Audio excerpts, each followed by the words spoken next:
Hello everyone and welcome back to UEFA's eEURO 2021 e-tournament. My name is Harry Channon. I will be your host and commentator for this evening's action. We are sending 5 more nations to the eEURO 2021 finals this summer.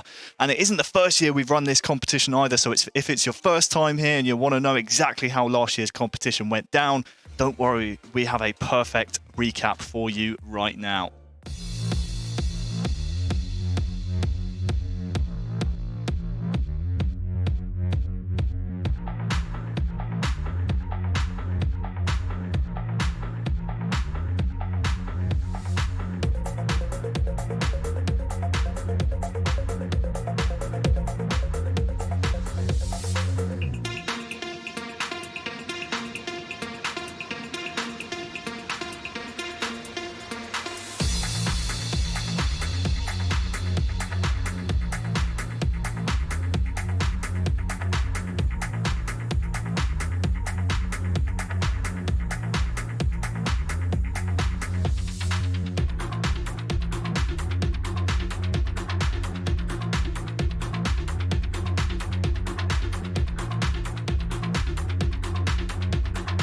Could have a chance here for Serbia, maybe to upset the Azzurri. It's the first goal of the finals. Look at that ball over to the top to Immobile. He'll actually get there, and he lifts it over the keeper. And it's Pellegrini to run onto it. Zaniolo has a runner inside. It's Qualifiers. Mitrovic tackled, and well, it's bounced back here for Jovic. It's off the bar. Acrobatics. Quagliarella, look on the far side. Insigne can maybe go for goal. He's cut back. Double touch, and it's in. What a goal! What a goal for Italy! What a goal for Naples! Italy have just won eEURO 2020 with a fabulous goal!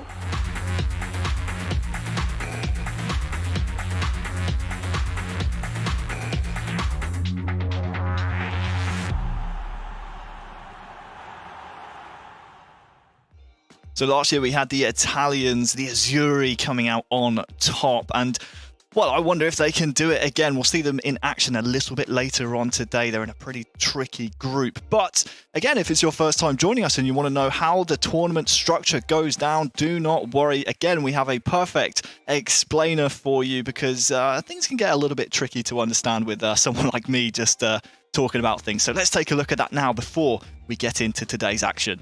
The eEURO 2021 is a gaming tournament featuring 55 nations, battling it out on eFootball PES 2021. The tournament is split into 3 main phases. The first phase is the player selection phase for all national associations. Second phase is the online qualifiers, and the third phase is the finals. During the player selection phase, each one of the 55 nations finds 2 to 4 players to represent them. In Phase 2 of the tournament, the online qualifiers, the nations are randomly drawn into 5 groups of 5 teams and 5 groups of 6 teams. The nations playing each other in their respective groups in a round-robin format. First place in each group will qualify directly for the finals, while second-place teams will be drawn into 2 new groups of 5. The top 3 teams in each of these groups will qualify for the finals. During Phase 3, the finals, the 16 qualified nations will be placed into a set of 4 groups, where they'll play each other. The top 2 teams from each group progress onto the next round into the knockout rounds. Eventually, nations are knocked out until 2 remain, and the winning nation is finally crowned as the eEURO 2021 champions. Well, the championship is what all of the nations will be fighting for. We're into Phase 2 now, the player selection phase out the way, and this is the final match day for potentially some of these nations. Luckily for you, though, at home, it's not just me on the broadcast today. I'm joined by our resident expert analyst, as he has been throughout the entire season so far. It's Mr. Stuart Wesley, aka Wezzer. Wes, first of all, welcome. We're going to be sending 5 more nations to the eEURO 2021 finals today.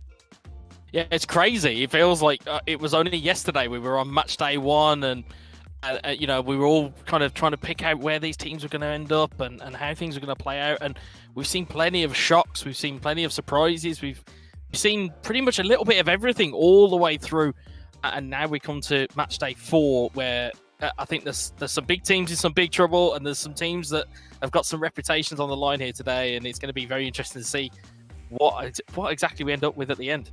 Yeah, exactly right. One of those teams is Italy, of course, the reigning champions. We'll see them feature a little bit later on today, and actually in our first match of the day. But before we get to that, a couple of weeks ago, we had groups A through E, and we have our first nations already having punched their tickets into the eEURO 2021 finals this summer. Let's take a look at some of the groups that have already played out. Kind of as we expected in Group A, Spain coming out on top, 8 wins out of a possible 8. I mean, that score differential was absolutely crazy. Ukraine ending up as the runners-up, and as you guys saw in the explainer video, those second-place teams in each of these groups will also be going into a last chance knockout group system in a couple of weeks' time as well. But Spain, the deserved qualifiers, you feel in this group, Wes? Yes, certainly. I mean, they ran away with it. The proof is in the pudding. You can see their plus 44 goal difference. They didn't drop a game. They came out with max points, and we earmarked that as an easier group that they had landed in. And the Ukraine did very well again to kind of get out of that group, because North Macedonia, again, no slouches. Finland picked up some points as well. So Ukraine have done well to get into the last chance groups. It'll be, again, it's one to watch to see where those teams end up in those last chance groups. Absolutely. Jose and Mestre, of course, of Bayern München, leaving it all to do in the eFootball Pro League, but I've made things a little bit more straightforward in the eEuros. Now, Group B had a massive question mark going over it, hanging over its head going into the last match day, and I tell you what, Wes, this one ended up as close as you like between Poland and Germany. I'm still not sure I entirely understand how the tiebreaker went down here, but the important thing to note, Poland topping the group in front of Germany. Germany are going to have to go through those last chance knockout groups in a couple of weeks' time. Yeah, and it was a major shock. It really was. I mean, as we were kind of alluding to in commentary on match day 3, we were kind of looking to go through all the different types of scenarios, and I was kind of number crunching behind the scenes, looking at everything, and everything was pretty much level. The head-to-head was level. The amount of goals that were scored in those head-to-heads was level, and it did eventually come down to their actual goal difference, and I think it's only by a goal or 2 that they were separated by. Poland will be absolutely delighted, and they've got themselves through, and don't need to worry about going through the last chance groups. But I think Germany, again, they'll be very disappointed that they got edged out in such a fashion. I think if you'd lost it on points, then you'd be like, you know what, we didn't quite play well enough. The fact that you lose it out by a goal or 2, it's a bitter pill to swallow for Germany. It really is. They're going to have to go again in a couple of weeks' time. Group C as well. Croatia only on top by 3 points, but they were finalists last year as well as Turkey. Turkey going to have to go through those last chance groups again in second place here. A deserved qualification by Croatia, you feel, Wes? Yeah, I feel so. I think you looked at the games that Gail Saprasic was kind of conducting and his partner were conducting. They knew how to get their results. Yes, they dropped points, but again, in this type of scenario, you don't need maximum points. I mean, if you're Spain, it's something favourable. If you're, some of the bigger nations, but I think in this type of group where there were this many, these type of teams that were here, you just wanted to get across the line. It didn't matter whether you were, 3 points ahead, 6 points ahead, or level on goal difference, or whatever the case may be.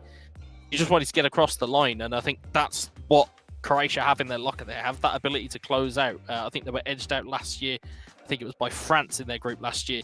So it's one step further for them in terms of getting through kind of automatically. And I think Turkey will be pleased to get there. Cyprus were very much on their tails.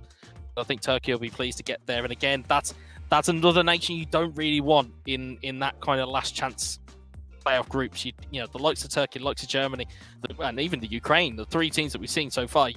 Really wouldn't want any one of them in your group. Absolutely right. A mighty goal difference as well for Croatia, topping Group C. On to Group D then. Montenegro on top, 7 wins, 1 loss. And it was kind of a race for second place in this group from the get-go. We knew how strong Montenegro were, but in the end it's Austria who find themselves in second place and through to those knockout groups. Yeah, Austria are delighted. I mean, we had, I think it was even before the broadcast had finished last week, I'd had a tweet and a message to say, Austria are through to the playoff groups, and they're very excited to be there. Again, it was quite a tight group. Slovenia, again, had a couple of results gone their way, could have easily made it out. Same with Kosovo. It's only 3 points. It's not that much, and as you saw, Arti and Co, again, they're kind of running away with it. Only lost one game and took 22 from 24 possible points. They'll be pretty pleased with their performance. And again, Austria, one of those nations you don't really want in that playoff group stage. You really don't want them there. So, again, it's really setting up for what's going on later in the season. Absolutely. Looking forward to seeing Montenegro in the finals later on in the summer. Then the final nation that we sent to the finals in the summer automatically was Serbia in Group E, 21 points out of a possible 24. Russia gave them a very good go, but I suppose you could say, Wes, the surprise about this, Bosnia and Herzegovina, last year's finalists, they were able to make it to the final tournament last year. They're out in the group stages. Yeah, and again, knowing that the Bosnia and Herzegovina players like we do, again, they'll be disappointed. They'll be disappointed with that performance. Again, full credit to Russia for again, putting their squad back together. We talked, about Dzyuba, we talked about Golovin, we talked about Shalov. They have those weapons to use, and we say it all the time. It's all well and good having players, but if you don't know how to make the best of your squad, then you will come unstuck. And obviously Serbia being Serbia, their last year's finalists, you would expect them. There is an expectation that goes with that. Obviously, we're going to see that with Italy in a bit. But looking at Serbia, again, they did very well to get through that group relatively unscathed. Yeah, last year's runners-up Serbia, of course, would love to go one step further this time around. Okay, let's take a look then at the groups which are in the spotlight on today's final match day of group play. Let's start with Group F. Israel out in front by 3 points, but Belgium and Republic of Ireland, where's here, both on 10 points, both kind of joint seconds, separated only by that score differential. This one could completely turn on its head, couldn't it, by the end of this match day? Yeah, I mean, we saw how close it was 2 weeks ago. We saw how close those groups were. Now we're going to see, probably even in a bigger microcosm, we're going to see just how close this group will be. Because again, I think when you guys drew out the groups way back when, I think you guys earmarked this for Israel as, this is a pretty easy group for them. This looks like it'll probably be them, and and then it'll be kind of one from the rest instead. They're only 3 points ahead, and again, Belgium, with the attacking talent that they have, with the Republic of Ireland, with how gritty that their performances can be, this is this is not settled by any means. And again, one good set of results from Switzerland, again, they could be in the conversation for a last chance group stage place. So, again, one to watch. Absolutely right. We'll be seeing Belgium versus Israel featured on the stream a little bit later on. Let's move on then to Group G. This one also very tight at the top. Luxembourg and Romania both featured at the final tournament last summer, tied on the top of this group with 10 points apiece. Again, another group here, Wes, which you can maybe see it as a 2-horse race, but Hungary, 6 points. They're certainly not out of the running either. Oh, indeed, and like we said, it's going to be one run of results. If Hungary can get that momentum early, and they can get themselves, in and amongst the conversation early, bearing in mind the fact that it's a smaller group than the other groups as well. It's a 5-team group. Get the points on the board early. You can really put a claim in to get ahead here. But again, I'm surprised that Romania are level on points with Luxembourg. Because, again, for the performances we saw from Romania last year's semi-finalists, you would expect a little bit more from them. Again, Luxembourg just carrying on the good form that they've had previously. We've seen it from them. Although they are a minnow nation, again, with stat balancing, it can provide you with the tools to be successful here. So, again, very tight group to look on in. Absolutely right. Let's move on to Group H. This one is going to be heavily in the spotlight today. Portugal out in front by 3 points. Last year's champions Italy have a bit of catching up to do, and even Moldova are within touching distance here, Wes. This group is, it's perfectly poised, isn't it? It's a really, really intriguing contest. We don't know who's going to come out on top here, despite Portugal being out in front by 3 points. Yeah, and I think that, it's the first, game that we're broadcasting here today, Portugal versus Italy. I think that will set the tone. I think if Portugal can overhaul Italy again, and I think you'll be looking at potentially Italy in last chance playoffs, or maybe even worse, because again, Moldova only on their tails by 3 points. England, an outside chance if they can put something together and can kind of overhaul some results. But it's a very tall ask for anybody to break that top 3 in that group. But again, one to keep your eye on. It's the champs. You expect them to be, you expect them to kind of be top in their group, but they're in a very, very difficult group here. Yeah, I did feel sorry for my home nation, England, after I pulled them out into this group in the draw show earlier on in the year. Sorry about that, England. We will be featuring a couple of games from this group this evening. Portugal versus Italy, as you said, and also England taking on the reigning champions, Italy, as well, a little bit later on. So make sure you stay tuned. On to Group I, France, Albania, Azerbaijan, and Norway, all still within a shout, and even Denmark, if results go their way as well. Of qualifying here, and we think, Wes, on paper, this one should be France qualifying on top. However, we did see on the last match day when these groups were playing, Azerbaijan taking a shock win. Yeah, and again, it's that addition of stat balancing. Again, on paper, if you were to line the two squads up against each other with just their regular stats, you'd go, oh, well, there's no way that Azerbaijan could beat France. However, Azerbaijan found a way, and again, you look at how kind of tight this group is. I can imagine that shuffling maybe 2 or 3 times throughout the course of this evening. I mean, I'm going to try and stay on top of it as well as I can, but I think I'm going to need a calculator for this one.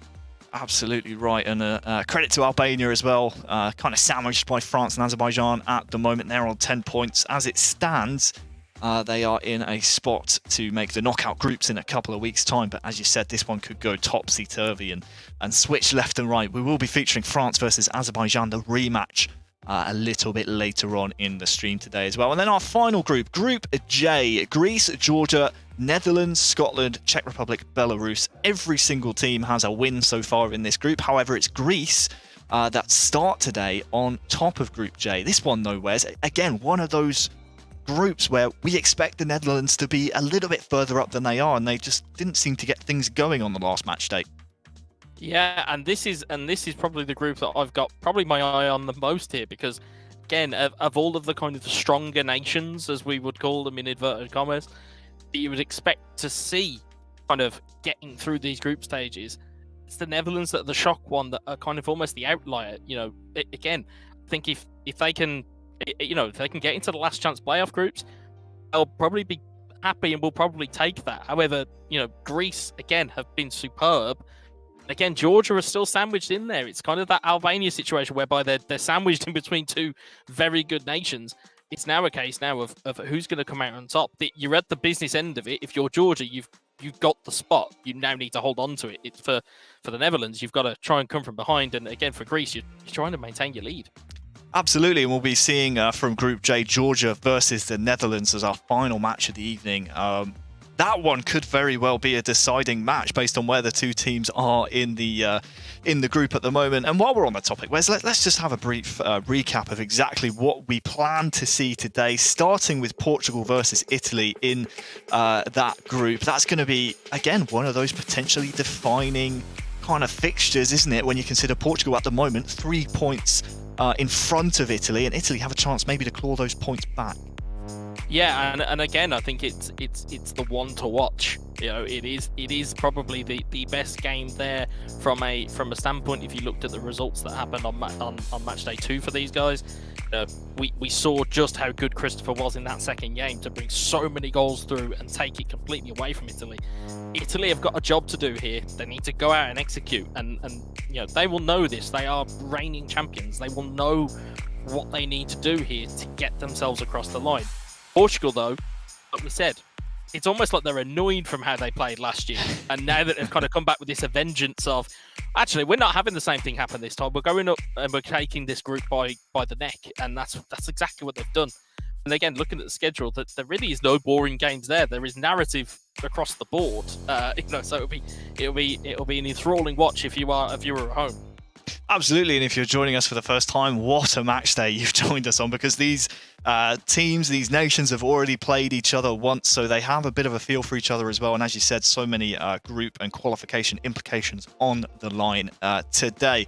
Well, we're just about ready to jump into our first game. What we're going to do is throw to a very, very short break, and when we come back, we'll have our first game of the evening ready. It's going to be Portugal versus Italy, an absolute mammoth affair.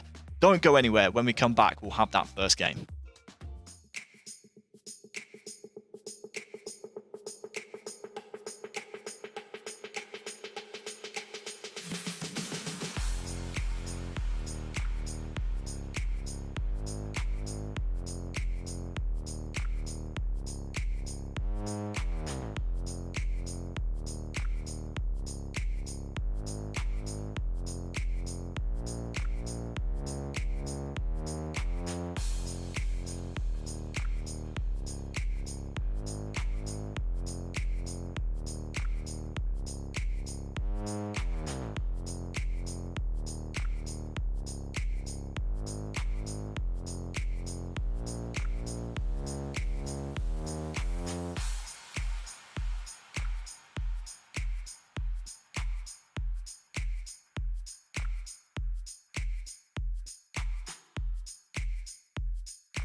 Well, here we go then, ready to start our first game of the evening. It is in Group H, Portugal taking on the reigning champs in Italy. Portugal attacking from left to right to start off this first half. This will be 2 legs worth of Pez, so 2 separate games, and then the aggregate score across the 2 will determine which way the points go. And Wes, we really don't know which way this one's going to go. We have Barbosa and Naples starting things out for both nations, and they're both very solid 1-versus-1 players in their own rights, aren't they? It's a tricky one to call, this one. Yeah, I mean, the first thing I picked up on there, Naples going fully defensive from kickoff, as known to most people as full blue, to just protect himself before anything happens in the opening stages. When you're probably at your most weakest in eFootball PES 2021. From kickoff, so he's trying to make sure that he doesn't fall foul of anything there. But yeah, this is going to be a cagey affair. You are opening show almost, and again, it's a game that is vitally important to both teams. Yeah, you're not wrong. 2 of the biggest teams in the group going head to head in the first match of the match day.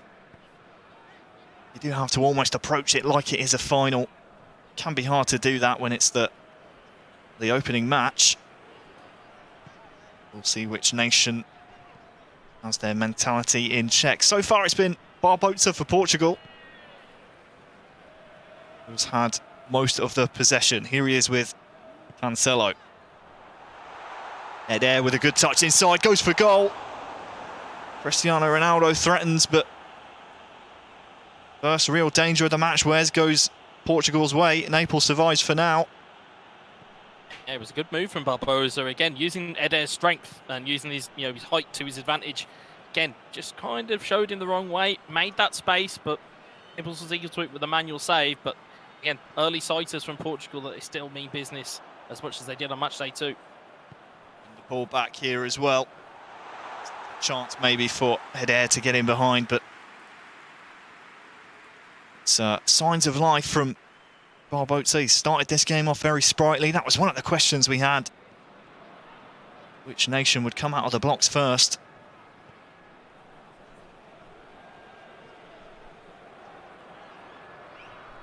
Chance maybe for Naples to make an attack happen. He's won the ball back maybe. Instead it comes out for Portugal.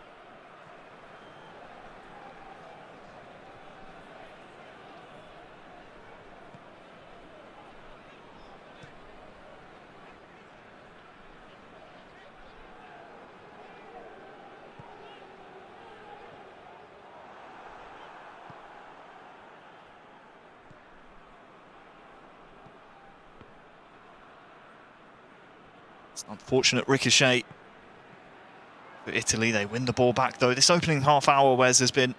I mean, the ball hasn't gone out of play too often, but you'd say maybe both players just trying to figure each other out, and maybe with that second leg in mind as well. Don't want to give too much away in terms of a goal deficit for their compatriot, maybe to have to overcome in that second leg. Yeah, and you can sense how important it is to both teams. You know, we stressed it at the top of the broadcast, but again, the cagey nature of this, outside of the air chance, there's been nothing else really to speak of. It's just the game has kind of just passed Italy and Portugal by at this point. You know, we're really looking for something to spark it into life here. Silva cannot find the feet of Adair.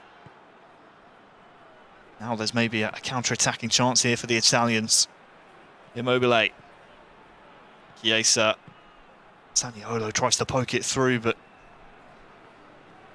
nothing doing. The Portuguese defence holding strong for now.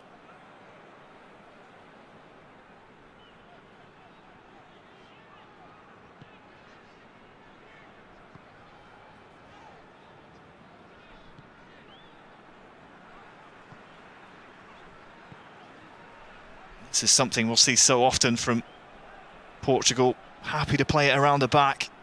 Both Barbosa and Christopher very happy to play possession style of eFootball Pez, but he's lost it here, and now it's maybe a chance for Naples to do the same. And I remember Italy, of course, from last year's tournament, where's plenty of possession football. They frustrated a lot of nations, and in the end it was a very valid tactic because they came out as the eventual champions of the entire tournament. Yeah, and what we're kind of used to seeing at these kind of high levels of eFootball Pairs is that it's not necessarily the most glamorous style of football that wins the day. It's the most effective one. And again, you know, it may not exactly be aesthetically pleasing to those watching to see a defensive or a possession-based type of game, but again, these guys are well versed in what they're doing, that you know that they will take every opportunity they can to give themselves the best opportunity to win. As you can see, Barbosa employing the same tactic that Naples did, again from kickoff, full blue, defensive-minded, doesn't want to get caught. You'll see him probably relax the minute he gets the ball back. Florenzi now entering into the Portuguese penalty area, but Bruno Fernandes back in his own half.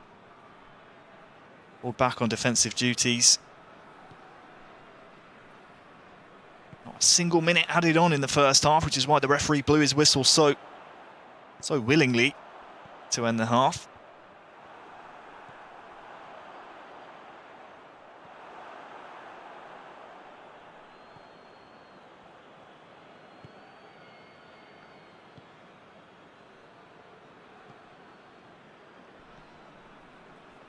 It's, as you said, maybe not one of the most aesthetically pleasing ways to play Pez Wes, but it's a bit of a chess match, isn't it? These players just need to wait for the perfect opportunity, and at this level, as you said, that's exactly what both of these players are looking for.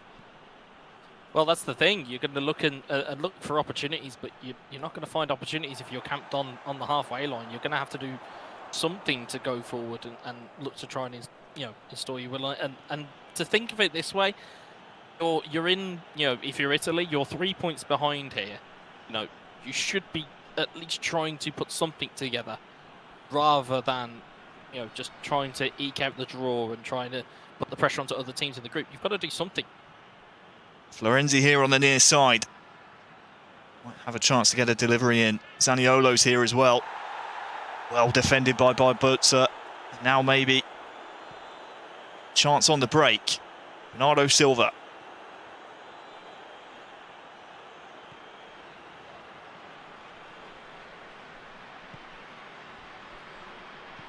Just when we thought there might be a break on Wes, they go backwards, and Barbosa just willing to do that same possession style again against Naples. Well, it's almost like they're looking for an error or looking for a mistake, but if you have both teams playing in this style of football, you're not going to see a mistake. You're not going to see an error, because it'll just either be... The only thing you'll probably see is a misplaced pass that will probably end up giving somebody an opportunity here. But at the moment, it's pretty mundane. I hate to say it, but it's waiting for an opportunity that might not ever come. And again, you don't get these games back, you don't get these points back. And you know, if you're Italy, you wouldn't want to be banking on, you know, Portugal dropping points. We saw the form they were in on match day 2. We saw the form, you know, of the other teams in this group. You know, that hopefully try and get something. But at the moment, neither team looks like they want to go forward. Just again, maybe speaks to the tight nature at the top of this group and how much that each match really means to both nations. Arguably two of the strongest nations within Group H, both separated only by 3 points. Boats are on the attack now.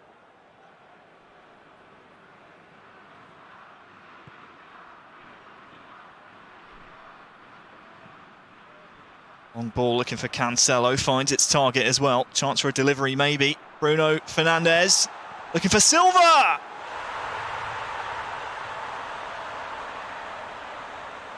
Well, it's not pretty, but they all count the same. Portugal take the lead through Bernardo Silva.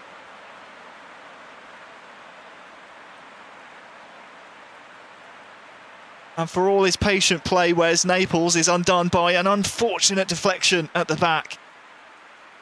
Yeah, well, it was a good inside ball to start with from Barbosa.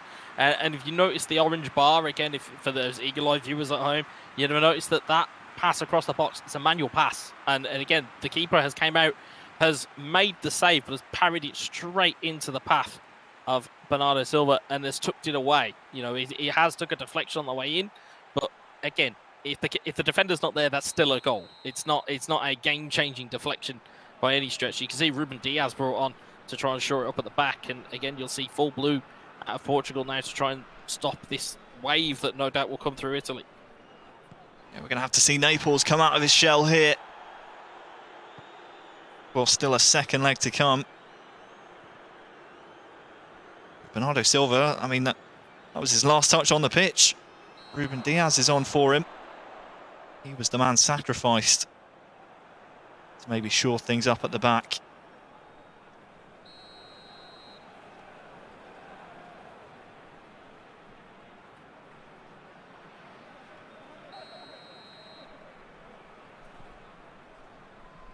Final 10 in-game minutes then.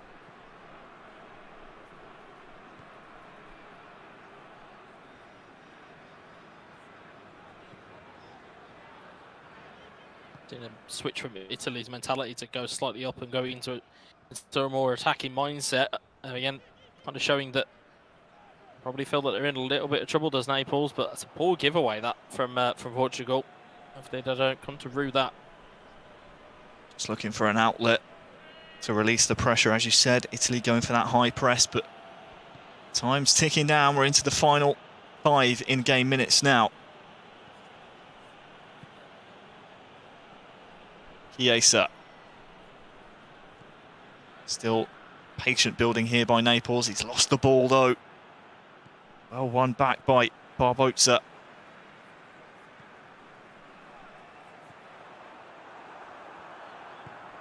Maybe one last chance here for Italy. Zaniolo. Into Bernardeschi. Immobile. Fake shot. Oh, it's pushed round. Corner still to come.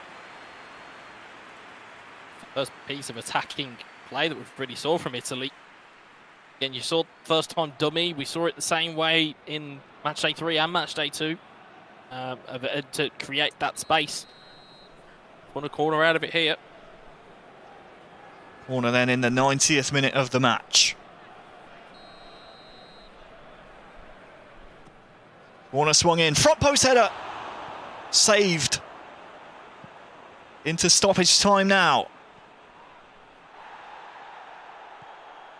El Shaarawy. Immobile. El Shaarawy! It's the equaliser.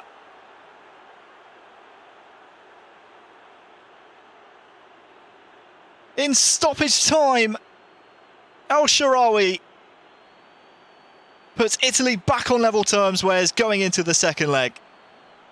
Yeah, it was good play there from Naples. And again, you know, it was quick reactions. He has to take that shot first time with El Shaarawy, otherwise he gets caught. And again, last kick of the game, you know, you've left it really late there, Italy. Left it really late, and again, it's going to set up for a very interesting second leg to see exactly who is put on the field and what type of reactions we see. Well, it didn't blow us away with attacking football, but either way, Portugal and Italy is level entering the second leg. We'll bring you that in just a moment. Do not go anywhere.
Well, it was on as even after the first leg between the two nations at the top of Group H. This one may well decide the fate of the entire group come the end of the match day. Still plenty of pairs to be played, but Wes, after the first leg, 1-1, this one is set up perfectly, isn't it, between Christopher and Nicholdan?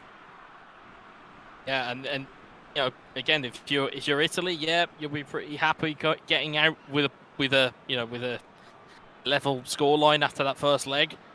Given how it kind of panned out, if you're Portugal, I think Barbosa's going to be pretty annoyed that he's conceded that late on. But if you're Italy now, you're going to have to start kind of pushing the envelope a little bit here.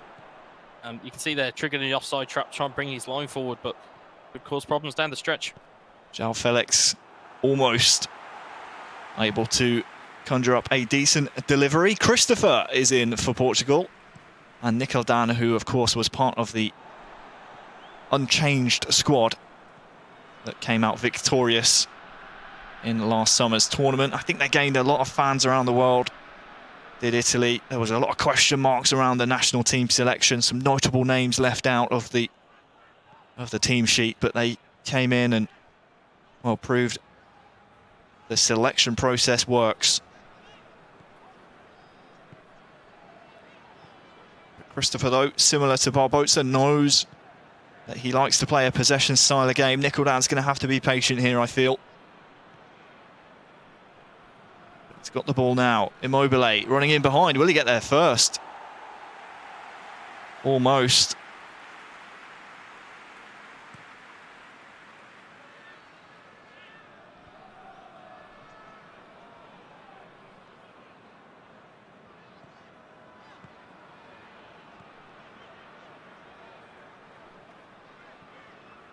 Do we think maybe there's a bit of a psychological blow to Portugal, having not only conceded that last-minute goal to Italy in the first leg, but also based on how they failed to qualify last year? I know they won't thank us for bringing it up, but that's got to be playing on their minds. I'll come back to you in a second, as maybe Christopher has a chance to conjure up an opening goal. Cristiano Ronaldo. Back to him now. It's very patient from Christopher. Good defensive organisation from Nicholdan as well. He's won the ball back. But do you think maybe there's a bit of a psychological factor? There's always going to be that reminder in the back of Portugal's mind that last year did go so calamitously for them in the qualifying rounds. Yeah, I think it leaves battle scars wherever you go as Immobile gets slotted in here. The ball runs out, but it leaves battle scars. If you concede or you lose in such fashion, or if you get knocked out of a tournament, it leaves a scar. And I think Portugal, they're carrying the weight of that as well as the expectation of their team selection. You look throughout their ranks, they've got players of high quality everywhere, and then if you look at their team that's on the field as well, you've obviously got Ronaldo, Bernardo Silva, you've got Danilo Barreja, Felix, you've got loads of different options that are there. So, as a neutral, you'd be looking on going, do you know what? Portugal should be doing more with what they've got. And I think that's the kind of the tag they have at the moment. So yeah, I think for them there is that kind of little bit of reluctance to really kind of break through. And the same with Italy. You're the defending champs and you're behind, so you've got to somehow defend your title. Absolutely right. It will be a free kick here to the Azzurri.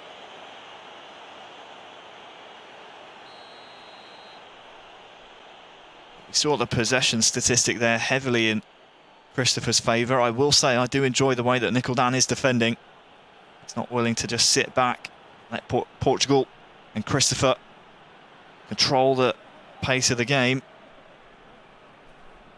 Yeah, the thing with that possession stat is as much as, it is great to have the ball and everything else, but the minute a goal goes in that top left-hand corner, it doesn't matter what the possession score is. It depends on what the score is in the game. And again, I think maybe the way that Christopher's playing is thinking, well, if it's 1-1 and it's a draw, we take a point. Italy is still 3 points behind us in the group. Maybe that's why it's kind of taking an even more kind of slower approach to this. But again, it can all change in the space of a goal. That one goal will change the whole complexion of this game. Chiesa now on this near side. Nicholdan much more gung-ho in his attack, and he shrugged off the defender here as well. Chiesa, he's going for goal! And there's your opener in the second leg. Chiesa sticks it home, and Nicholdan, despite the possession, I mean, quite rightly, as you were saying, Wes, it doesn't matter now because Italy, they're in front. Yeah, you unfortunately in this instance you read what you saw. It's really good play from Chiesa. Gets down the right, shrugs off the defender, throws the dummy, which then causes the animation for the defender for the tackle. Again, easy enough to get round him with a player of Chiesa's quality.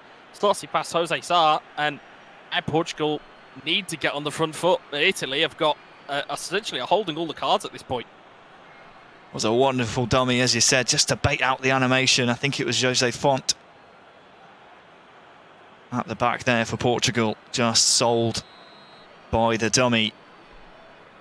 7 minutes before the half. Italy on aggregate now, 2-1 up. I think most of us watching as neutrals here, and of course Portuguese fans, will be hoping the shackles might be off here for Christopher now. Knowing that there has to be at least an equalising goal for Portugal to take points away from this. The thing is, with the issue playing like this as well, is that you're then going, okay, well, if we play like this and we now lose to Italy, okay, we'll level on points. But then what that also means is that you're basically sending out a signal to the group, going, well, we'll take on the rest of the group, and the rest of the group will be fine. And it's like, well, actually, as we've seen through the entirety of this qualification campaign, minnows can beat big teams. Big teams can lose. There's no divine right to be winning a game. And again, for as much as people will say, do you know what, Portugal have played really good possession, it doesn't matter at the end of the day. They're 1-0 down. I think sometimes we forget as football fans that it's a results business. At the end of the day, if you don't perform and you don't get the goal, it doesn't matter how many passes you've had and how many passes have been completed. Absolutely right. 1-0 then at the half. Sides switch. Some regenerated stamina, of course, for the virtual players on the pitch. That will maybe give Christopher an incentive to come forward. And Nicholdan, of course, doesn't really need to press. Well, Christopher's playing around the back now. He has the lead.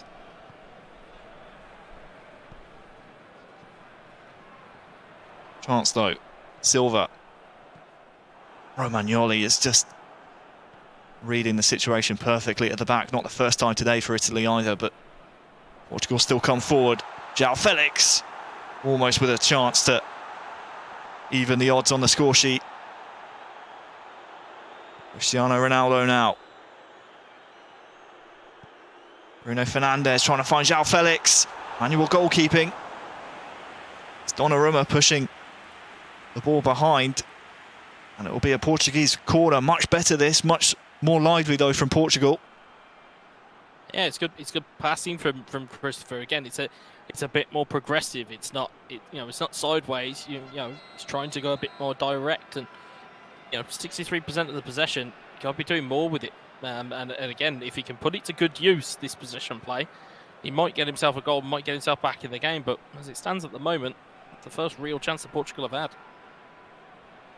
Outside the box with Bernardo Silva. Bonucci will get there first. There's a couple of Italians coming forward here as well. Belotti shrugged down by Bruno Fernandes, and this one probably is going to see Bruno into the book. It's a pretty cynical one there. Knew that Belotti was going to get the better of him in terms of strength and has to throw a challenge in to stop the progression.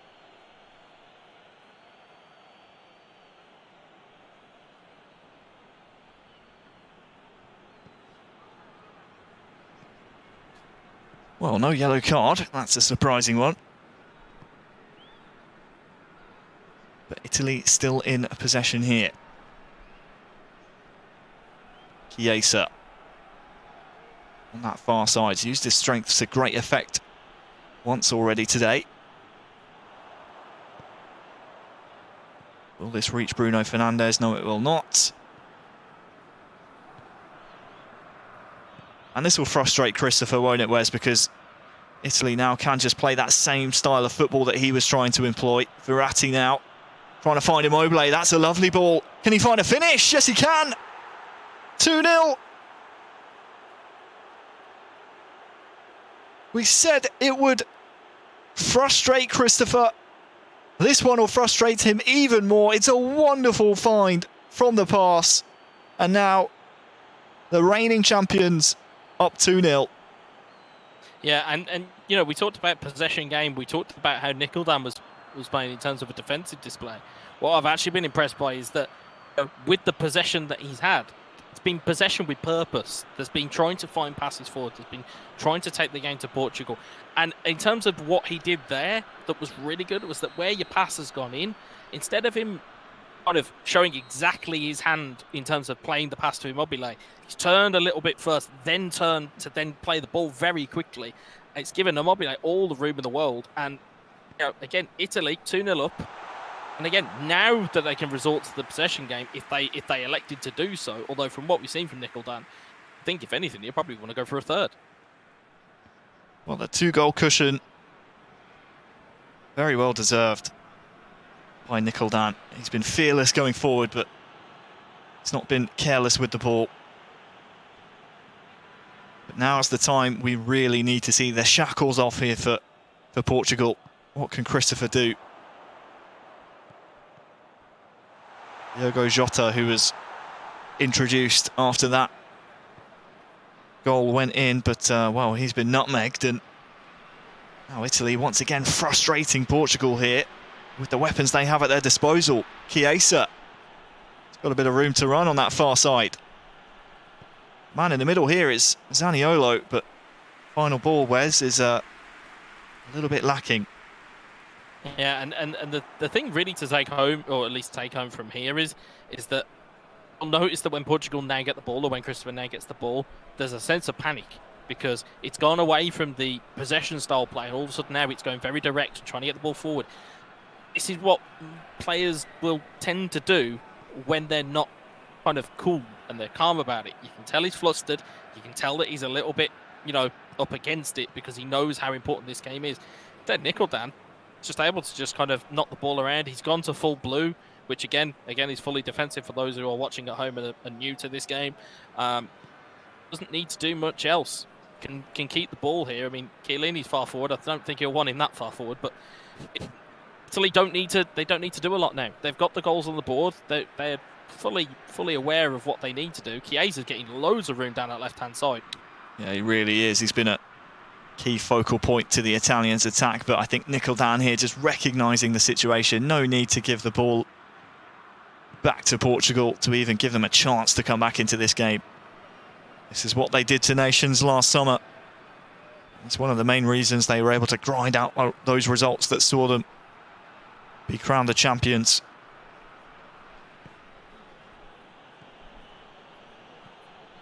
Five in-game minutes to go. Unfortunately, I feel like maybe neutral fans around the world, Wes, watching this now, might not have a lot of sympathy for Christopher at the moment, based on how the possession football started in the first half at 0-0. I think if you're asking in terms of how I felt that they potentially approached this game, it felt a lot like Portugal in terms of, for the second leg at the very least, just happy to come and try and take a draw. And that has cost them dearly here. Well, it ends then 1-1 in the first leg, 3-1 on aggregate after Italy take down Portugal 2-0. I mean, Chiesa down that far side, the entire second half had so much room. He was the one who opened the scoring, Wes, in the 38th minute. And do you feel maybe at that point that's when we needed to see maybe Portugal come forward a little bit more and play more attacking and maybe let loose a little bit instead of trying to maybe keep things close? I think if you're looking at how they probably should have approached the game, probably go for it from the off. You know, the earliest time that you can get into a game, the earliest time you can hit the front foot. The quicker you can get on the front foot, the quicker you can install a possession game plan if you're going that way. It's pointless installing a possession game plan and you don't have the lead, or you don't have, you're not trying to play possession further up the field. And as you can see, great pass in there from into Immobile from Verratti. That's what I meant by when I said that Nickeldan, when he had that possession, or the very little possession that he had in the first half, you can see he's changed it around completely. There's 2 shots apiece there, but it's how clinical you are in front of goal. And absolutely right. And that will be all for our first match. Portugal falling to Italy in the group. When we come back, we will have our second game in the stream. It's going to be Belgium taking on Israel in a crucial clash in their group. Do not go anywhere, because when we come back, we will have Belgium taking on Israel.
Well, welcome back to eEURO 2021. For those looking forward to watching Belgium versus Israel, unfortunately, there's going to be just a change in our scheduled programming. We are instead going to be showing Albania taking on France. That will be shown in just a moment. Do not go anywhere, because when we come back, we'll see Albania taking on France.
Well, Albania taking on France.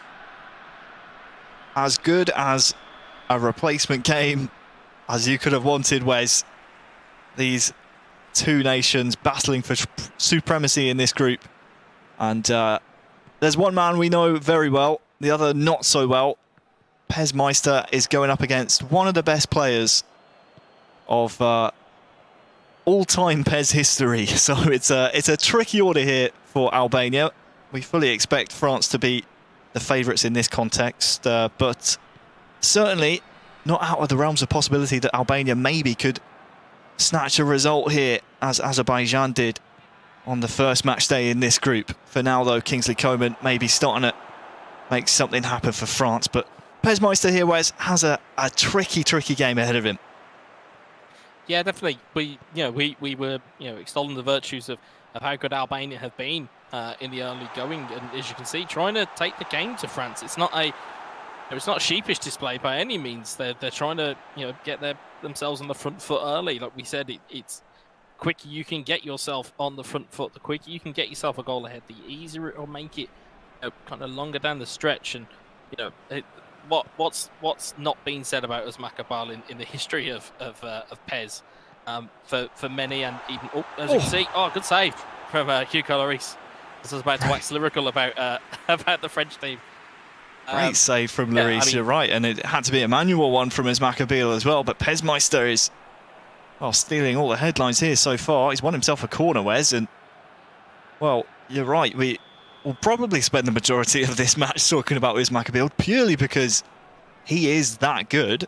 But Pez Meister just reminding us that maybe he can shock the masses here. Xhaka for Pez Meister, and Albania trying to scoop a ball into the box. He's keeping the pressure on here as well, but that one's a bit wayward, and now it's the three-time world champion to come away with the ball.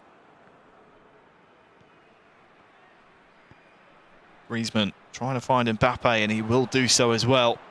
Kylian Mbappe not able to find his teammate in the box. And I tell you what, for Pez Meister, I do feel for him, because if there's a time to play the three-time world champion. It certainly is not now. Kingsley Coman's in here as well.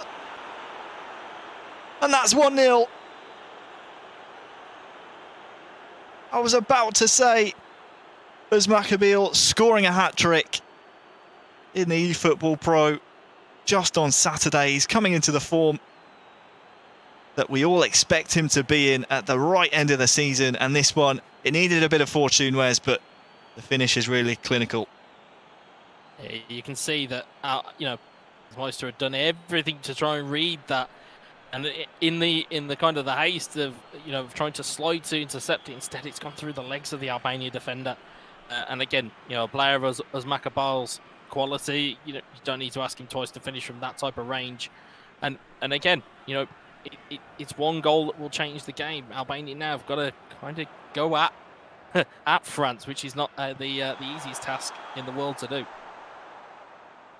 Certainly not. A couple of Albanian players there found to be in an offside position. Had a slow start to the season, did Özmakabil for AS Monaco. The eFootball Pro League, that's 3 versus 3, of course. This is purely a 1 versus 1 competition. Fekir, Mbappe, snapshot. The Albanian keeper does well, but they're already qualified for the knockout stages, AS Monaco, and a large part of that is thanks to Özmakabil dispatching his opponents with a really strong display. Paul Pogba now.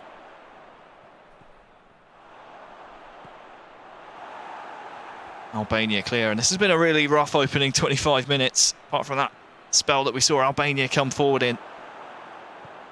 Certainly feel like the next goal probably going France's way.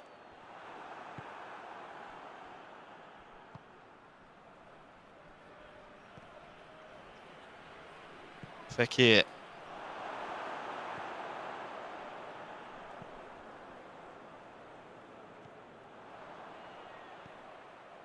Titi steps in and France maybe have a chance to come forward at the half-hour mark, but it's a long ball actually, looking for a man on the near side here for Meister. Longley though will do just enough. It's difficult though, isn't it, Wes, in these types of games when you are the underdog and the favourite gets an early goal to try and turn the tide. It's always difficult to try and overturn that deficit. Yeah, I mean, if you're not an inexperienced player, but if you're a player that, like you said, is kind of not fancied in that kind of matchup, it's tough. I mean, you can go into a game and not really believe that you're going to get anything from it before a ball's even kicked. And if there's any player that can do that to you, it'd certainly be Özmakabil. What I would probably be buoyed by if I was an Albanian fan or an Albanian supporter is that Meister's not deviated from his own game plan. He's still trying to play football. He's still trying to get in and around French defence, but it's just a little bit too much for him at the moment. Mbappe there with the attempted Rabona pass. Nice to see a bit of flair coming out. Fekir, good tight control here in the box as well. Gets a strike away. Took a wicked deflection, in truth, that the goalkeeper had to be alert to.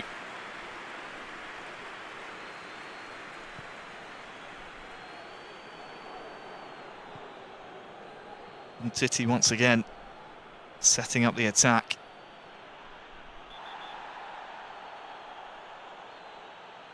Pavard though in too strongly here, and I wouldn't be surprised to see him go into the book for that, actually. Nowhere near the ball.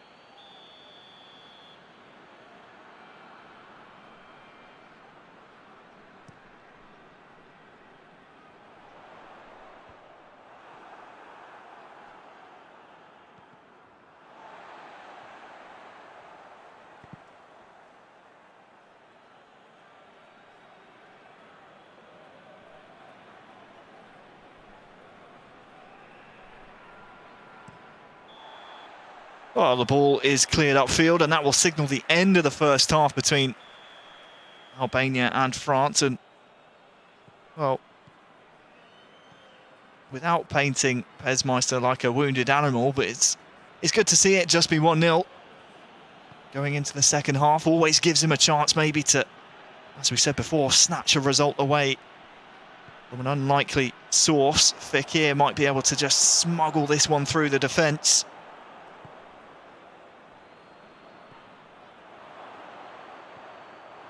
Well defended though by Albania. They clear their lines.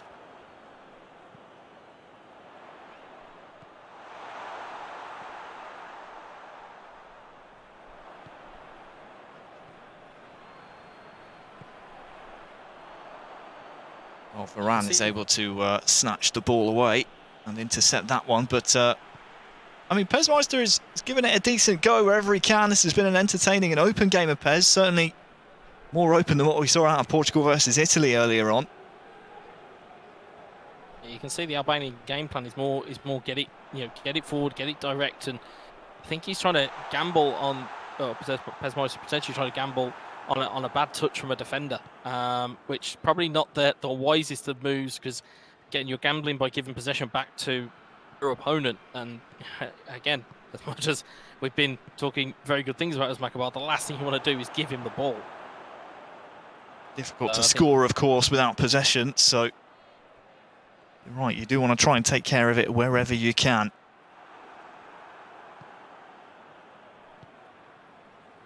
Fekir to Pogba. Of course, this will be another two-legged affair. We have another game of Pez coming up after this between these two nations. We'll switch out the players, but it's the aggregate score across the two games that gives us our final result and determines where the points will go in the group.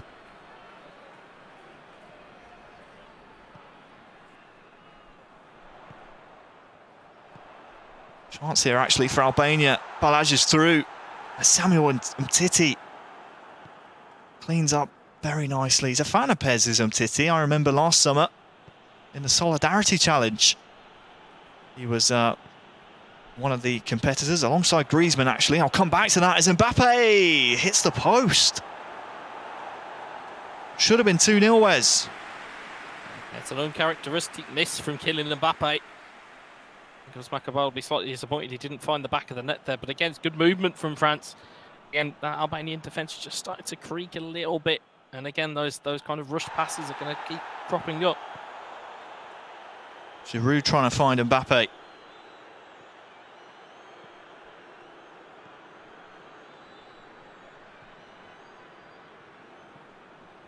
Instead, it's Albania who start to build. Some crisp passing here, but Varane not for the first time this game stepping in, although the ball has been turned over once more to Albania. Chance here maybe, there's bodies on the floor everywhere, difficult for the referee to determine exactly what went on there.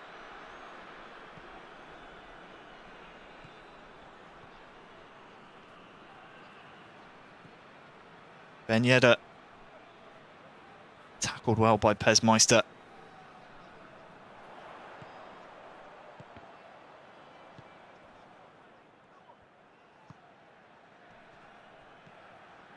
Giroud looking for Mbappe here, he's through.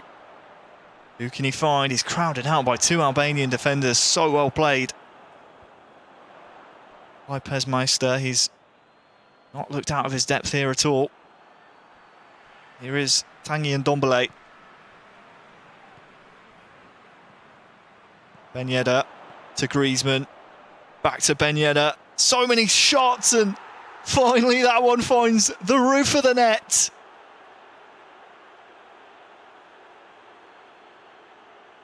So impressive from Uzmakabal in the 82nd minute.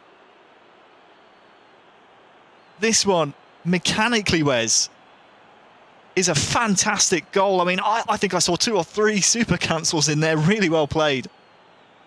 It's the quality of the man behind the pad. It really is. It's the super cancels, and I could feel the heat from the shot from up here. It was absolutely incredible hit. But again, it's the level that Uzmakabal has had to go to get past this Albanian defence. So if anything, although obviously it is a great goal in one sense of the word, it's also paying a huge amount of respect to the Albanian team here in Pezmeister. It's almost a respect thing that he's had to go to that length to score. It's not just been, oh well, I've just walked through a defence and scored. He's had to go some and had to use every piece of his skill to be able to finish that off. It's a great finish, a great move as well.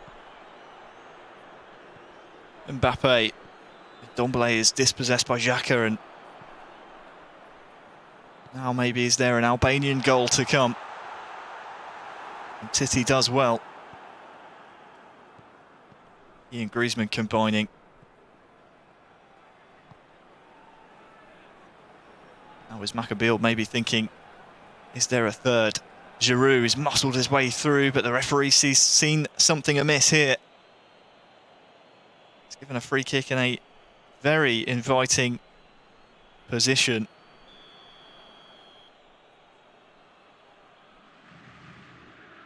Griezmann steps up, steps straight into the wall.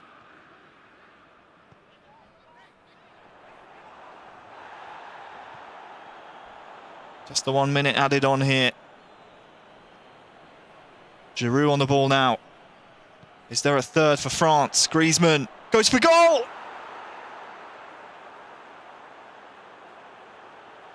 "3-0. Wonderful from Antoine Griezmann. And it's wonderful ways from Maccabiel, the three-time world champion. It's been a professional performance. Albania have made him work for it, but in the end, the result never in doubt. Never in doubt indeed. But again, you're having to go to that level, and you're seeing some of the best types of play. You know, it's a complete kind of opposite end of the spectrum from the types of goals we saw Portugal versus Italy. We've seen real quality here. Giroud again gets the passing here. It's a dummy, then it's a super cancel, and then it's a ping, and it's an absolutely brilliant finish from Antoine Griezmann. And that's 3-0. And again, it sets up nicely for Lovie to come in for game two. Maccabiel will be delighted with that performance. And commiserations to Pez Meister there. Yeah, you do feel for Pez Meister. He kept it fairly scrappy and competitive for large periods of the game, but in the end, Maccabiel comes through and secures the 3-0 win in the first leg. When we come back, we'll have the second leg still to come. Do not go anywhere.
Well, the second leg between Albania and France is primed and ready to go. France hold a 3-0 aggregate lead coming into the second leg.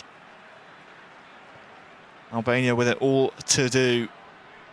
Andreas is in for Albania and Lotfi in for France. Early pressure here for Albania.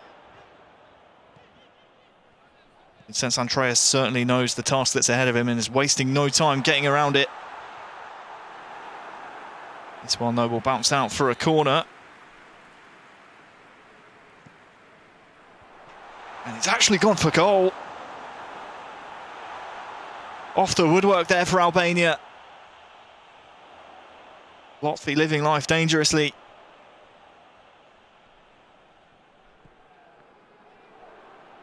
Finally now Mbappe will secure the ball here for France, but that's a really good opening spell of possession. Joining me is Stuart Wesley, aka Wezza.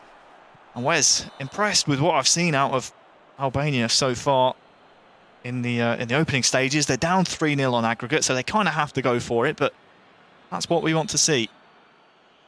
Yeah, I mean, we expect it almost now from teams like Albania, is to kind of come out swinging, as it were. And to really kind of put themselves amongst it. Absolutely right. Andreas, as we said before, trailing 3-0 on aggregate.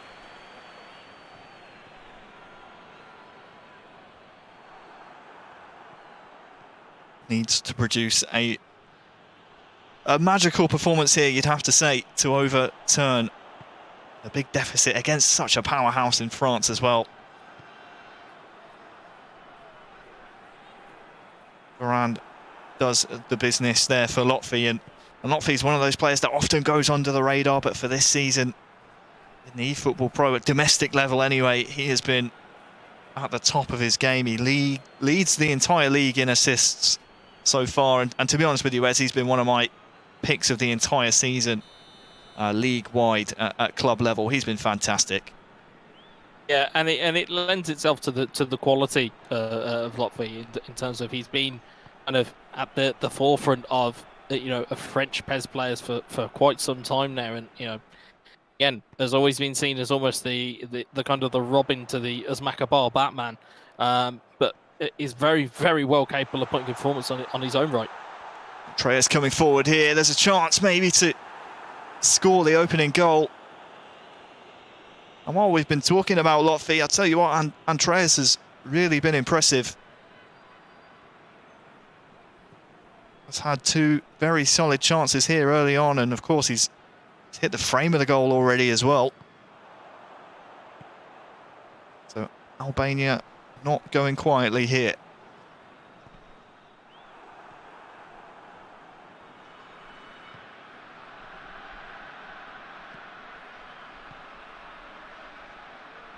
Good hold up by Mbappe. Griezmann now can play it back to him, and he's through here. Mbappe tries to lift it over the keeper. Koeman's there as well.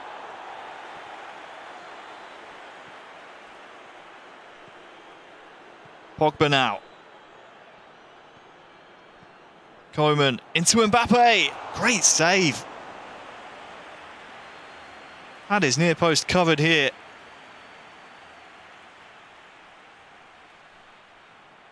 Thinking from that kind of range, Mbappe has to score, but the Albanian keeper keeping things level for now.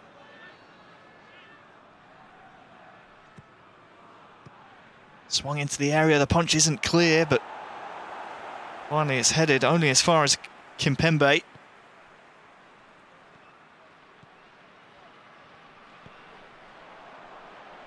Seferi can't get it past, and Ndombele.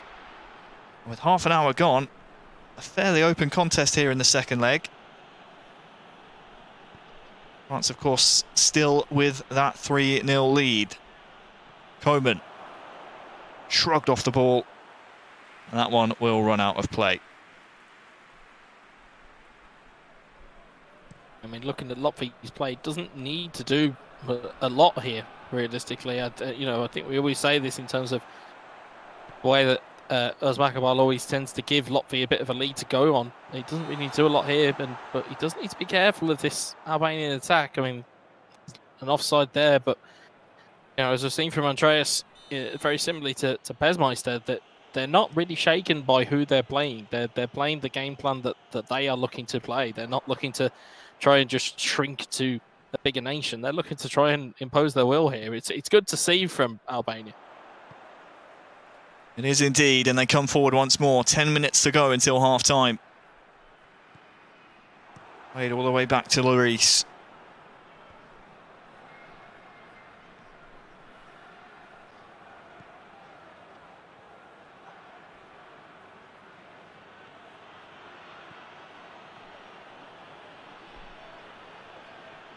Koeman on the right-hand side has two Albanian defenders to contend with, and now maybe Andreas here for Albania can turn the tide.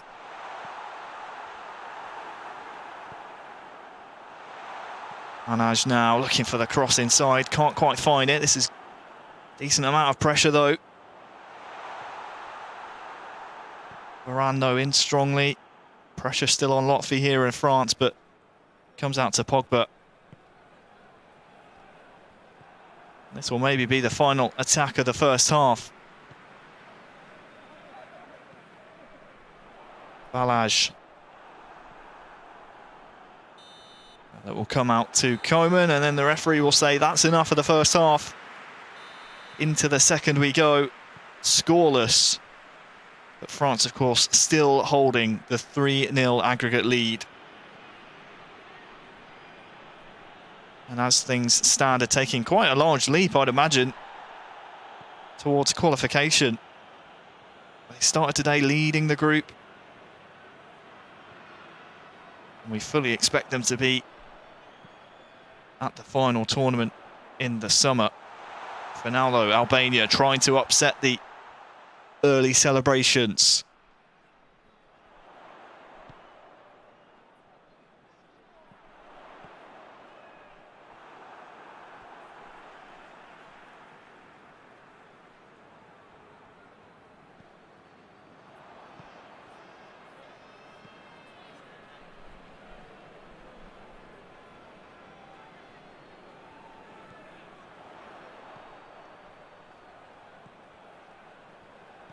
Seferi is dispossessed by Varane, and since the second half kicked off, not too many big chances to talk about. Pogba, though, is going to try and maybe swing one in here on the near side. Uses his body well. Koeman's in support as well. Mbappe's there. Can he go for goal? Yes, he can. And find it he shall. It puts Latvia in front. It extends France's lead to 4-0 now on aggregate.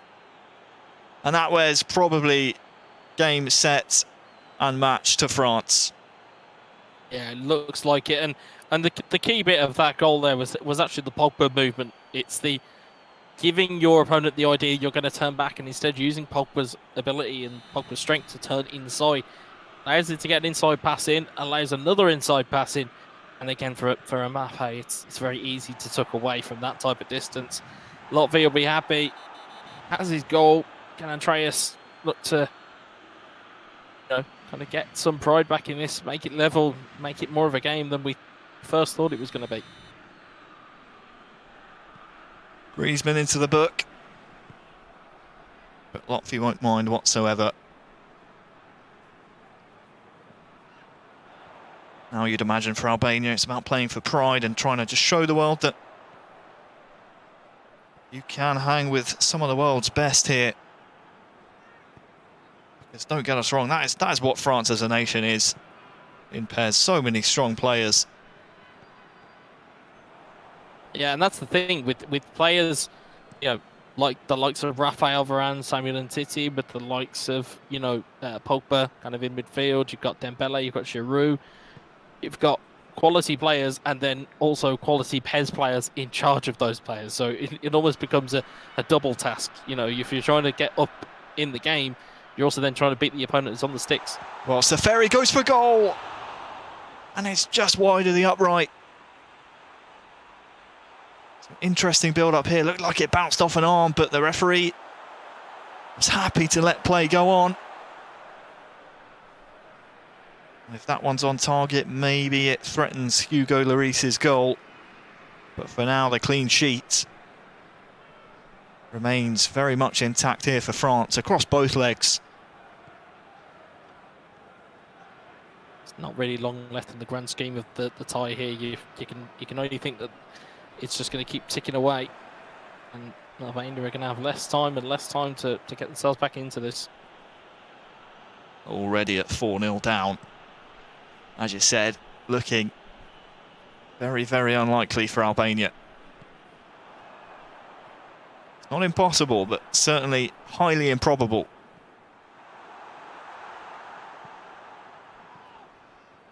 Giroud lays it off to Fekir, and Ben Yedder on that far side has room to move. Mbappe's waiting here as well if he can find him. Ben Yedder goes it alone. There's Giroud as well. It's 2 for Lotfi, it's 5 for France, it's all 3 points in the bag. Right place, right time, Giroud here, Wes. Yeah, and it's that same move again. Instead, it's using the body weight of Ben Yedder and that kind of low centre of gravity he's got. You'll see here, cuts out wide, cuts back in, and then plays the ball. It just trickles into the box, and again, player of Olivier Giroud's calibre, you're not missing from there. He's far too close to the goal. Again, I think he lobs it in there just in case the keeper tries to get a hand to it. But Giroud makes it 2-0. And again, you would say that is aim to France. And again, that probably extends that gap even more.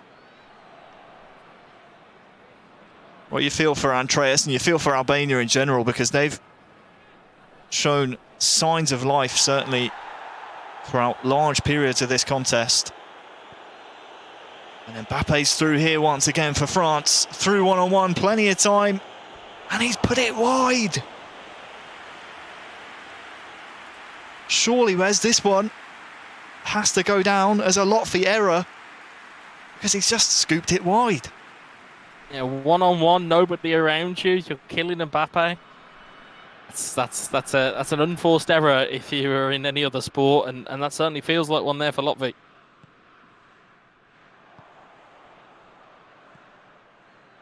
Giroud's in behind as well now as Albania chase the game. There's plenty of space. Mbappe has maybe a chance to make amends.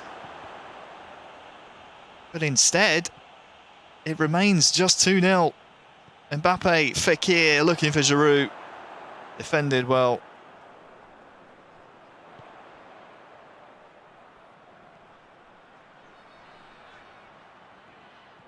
Now Albania with a real opportunity maybe to, again, stop this clean sheet from France. Here's Balaj on the edge. Varane shepherds the ball away.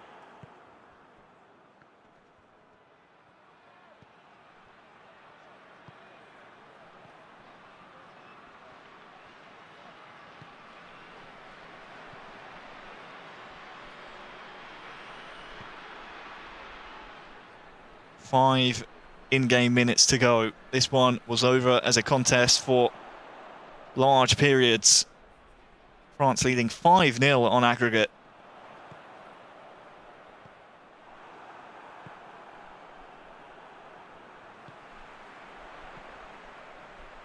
Manaj.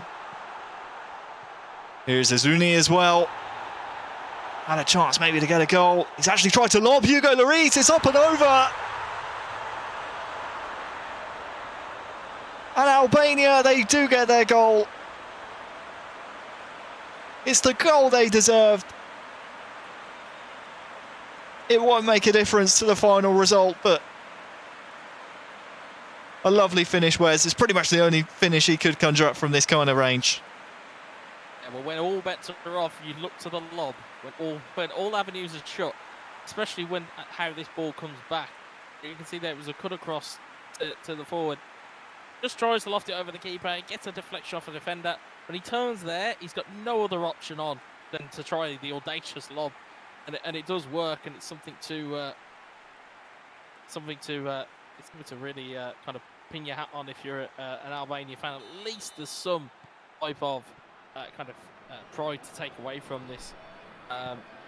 Albania, they just ran into a very good team. They did indeed. France see out the contest 5-1 on aggregate, and it was a tremendous contest indeed. I would say the 5-1 scoreline flatters France because Albania did give us, again, large periods of the game where they showed that they could score.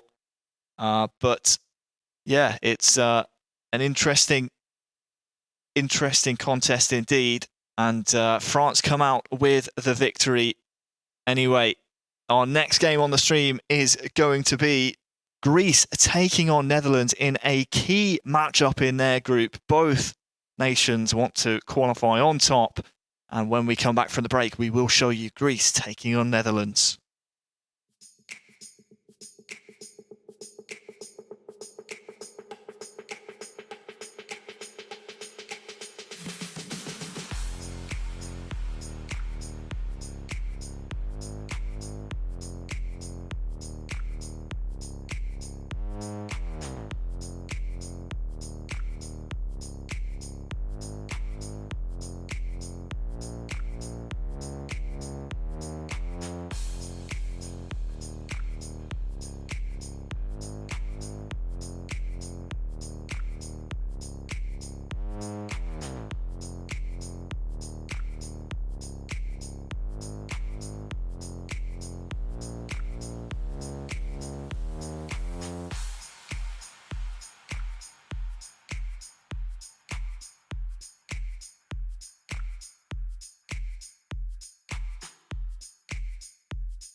Well, a highly anticipated matchup between these two nations contesting Group J.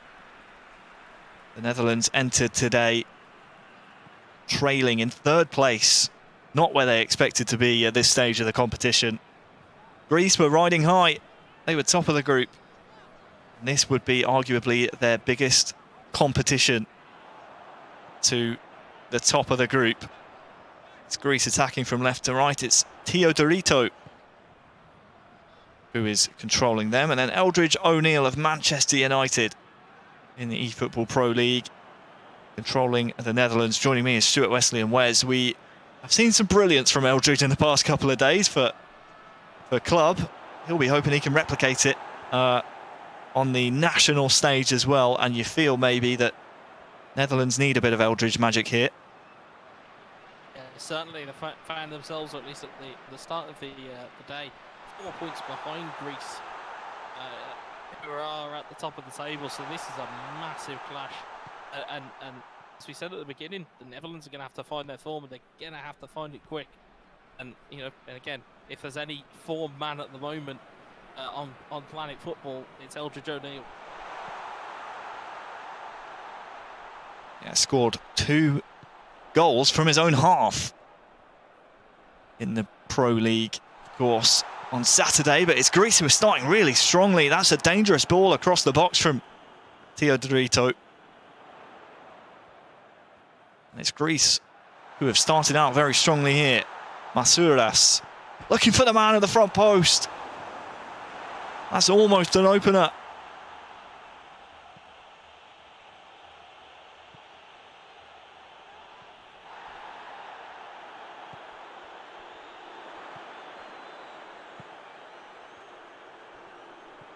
Bit of an uncharacteristic force of the pass there from the Netherlands.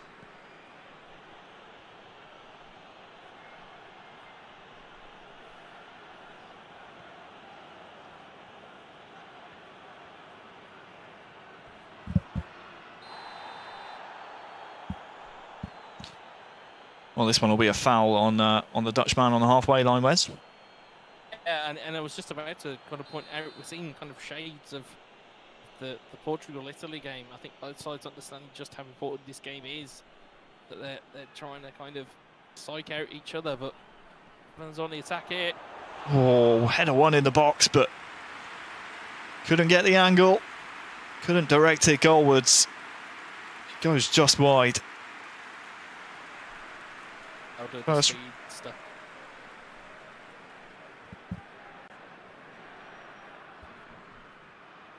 first real chance of the match we've seen from Eldridge O'Neill.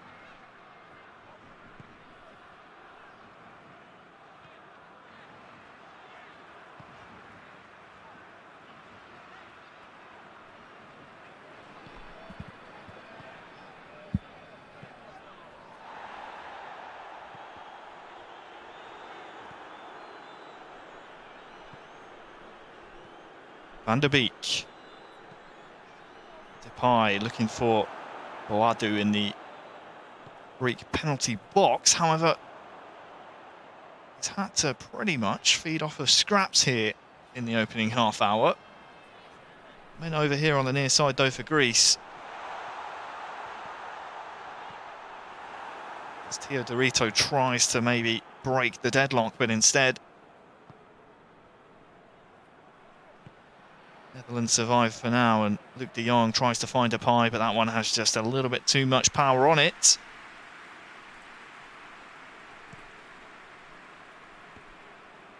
And you're right, Wes, it's another one of those kind of competitive, cagey affairs where there is so little to split between the two nations, not only on the pitch, but also in the group standings as well. Boadu tries to feed Depay again, but crowded out by Greek bodies, and now maybe they can break. There's plenty of space in the middle here. Teodorito to work in. Donis now.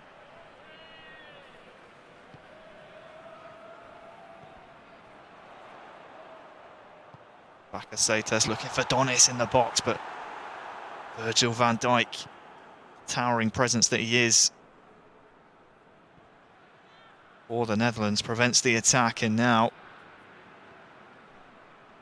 there's a chance maybe for Depay to find some room. Boadu working with him as well. 5 minutes to go till half-time. It's the Netherlands who have had less of the ball, but are in the ascendancy now.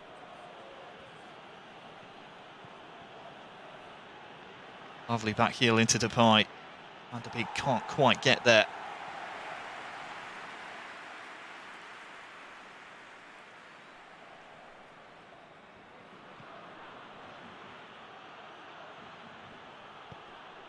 Half-time rapidly approaching now. Depay. Looking for Boadu, but just again too many Greek defenders there, and that will signal the end of the first half. Greece 0, Netherlands 0. They'll swap sides, and again very closely contested here in Group J. With it all to play for, both of these nations know how critical this matchup could be to defining the final group results. Netherlands need a victory more than Greece do. Started today 3 points ahead of the Netherlands.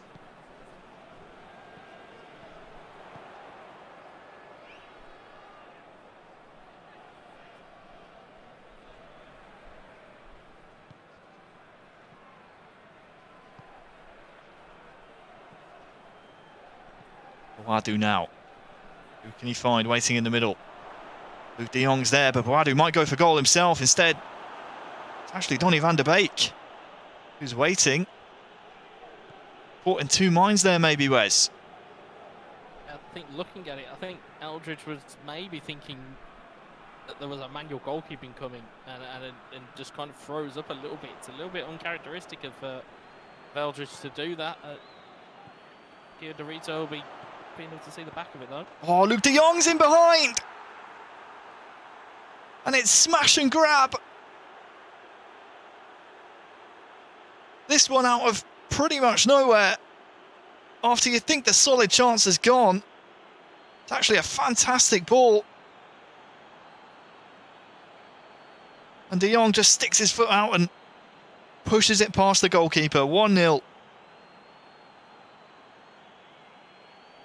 Lovely finish of the Netherlands.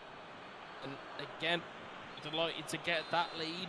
You know, we always say the first goal is pretty crucial. It's took 57 in-game minutes for it to come, but in Greece now are going to have to look to their attacking line and see what they can get out of this game. Honest.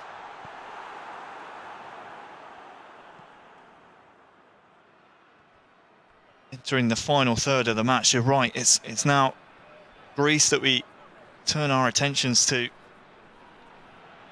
Reminder, as with all of our games here in the eEURO 2021 qualifying stage, a two-legged affair.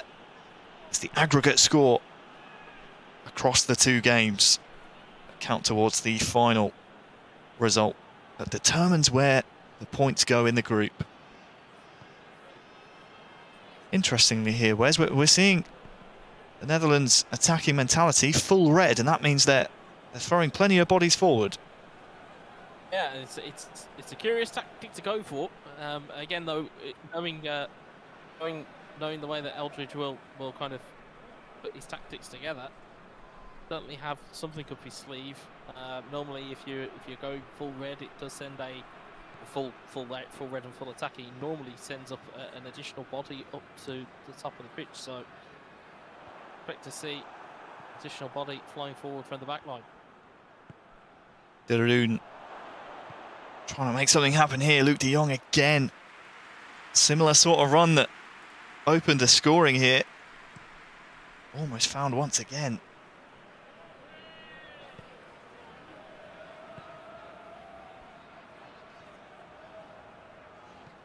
Bakakis back inside. Now Teodorito really has to try and marshal his players.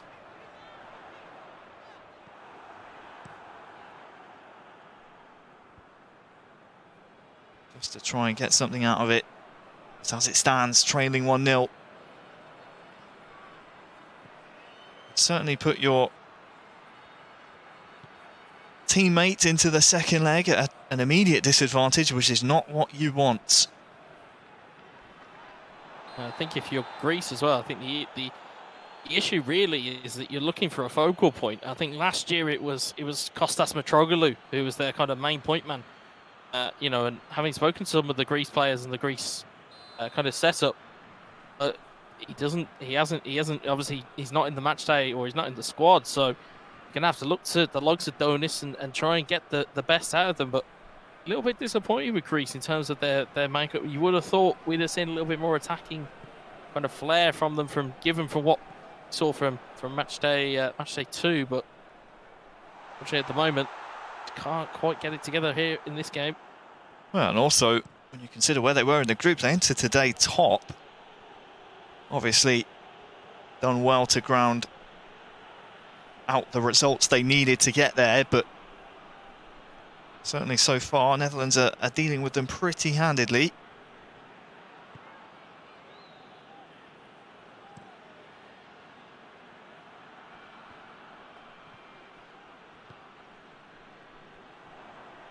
Of course, 1-0 is not the worst deficit to enter a second leg into.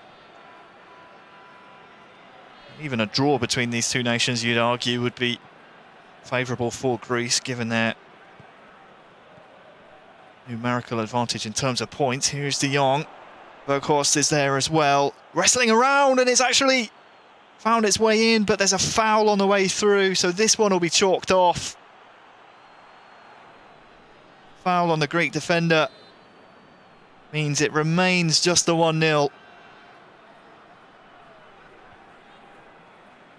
I think if you're Greece, you're counting your chickens there. That was a little bit dicey, to say the least. I personally didn't see anything really wrong with that, but I'm sat up here and the referee's on the pitch, so being from a commentator to tell the ref what they should or shouldn't be doing. Depay now, we're into stoppage time.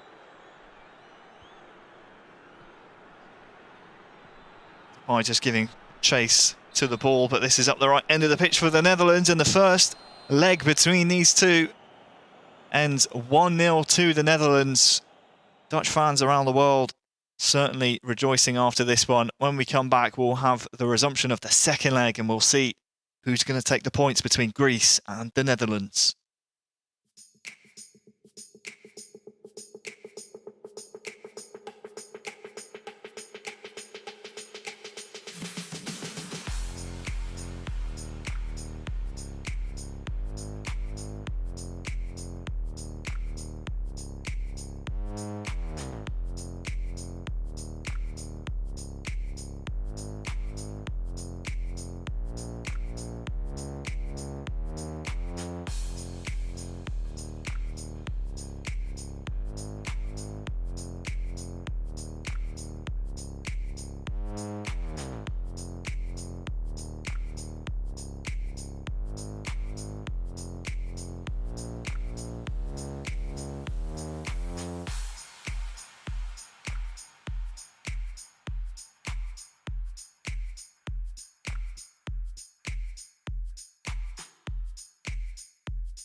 Well, it's time then for the second leg between these two nations. A vital battle in the group. Netherlands entered today with plenty to do. They've done it so far in the first leg. Now they swap players, they swap sides. And they see what the rest of the squad can do. Greece starting from left to right with Damon Kef, and it's in Dominator in for the Netherlands, right to left of Arsenal Football Club. This one should be a tight one, Wes. Yeah, it should be. You would expect Greece to come out flying here, but again, you wouldn't back against the Dutch here, and you can see that early free kick for Dominator to kind of mull over here and exactly what he wants to do with it. But yeah, it's going to be this again. It has a lot of parallels to that Portugal-Italy game, both from a gameplay standpoint, I think, and from a group standpoint. I think whoever wins this could potentially get some momentum here. Strike from the free kick, almost catching the Greek keeper off guard, but that one sails fairly harmlessly wide. And this will be in the back of both of these players' minds as well, not only after how the first leg played out with, such a close scoreline between the two players, but also, as you said, considering each other as the main threats in the group. It's always going to be difficult, especially with an early game in the group, to be getting your mindset in the right place. Of course, there is Still Georgia lurking in this group as well. They'll be hoping for a draw so they can leapfrog both of these nations. There's a chance here early on for Luuk de Jong. He's looked very lively in the box across both legs so far.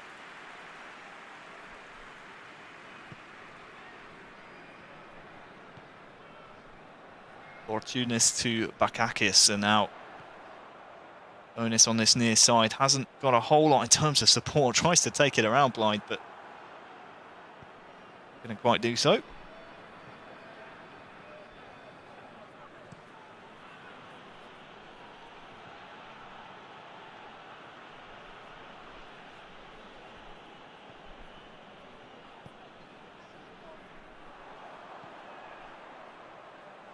Long ball looking for Alauris.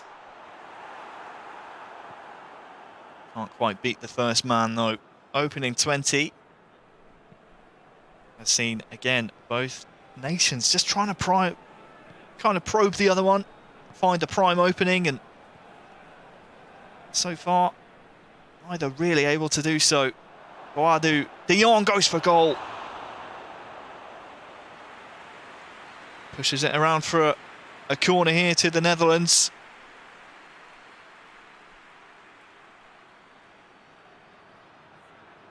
The Dutch players now starting to warm up a little bit. Corner to come. Looking for de Jong in the middle.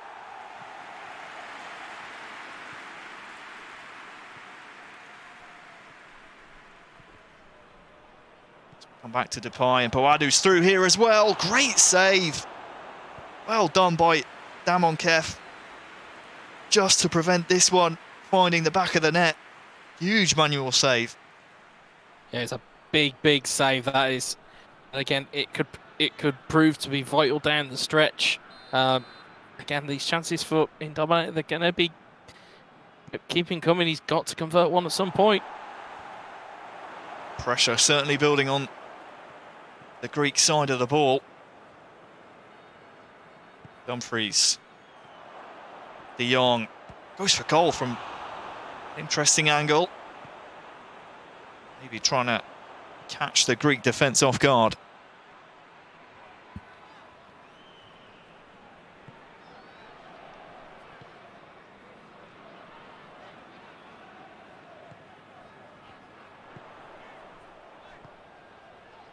Greece starting to build now.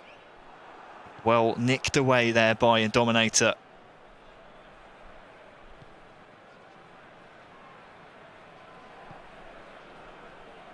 De Jong.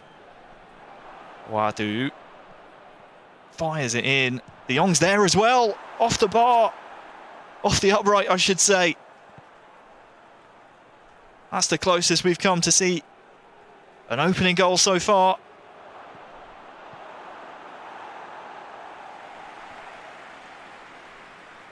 Greece are on the ropes a little bit here.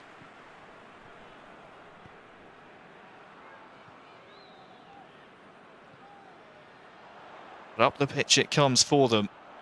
Bonis.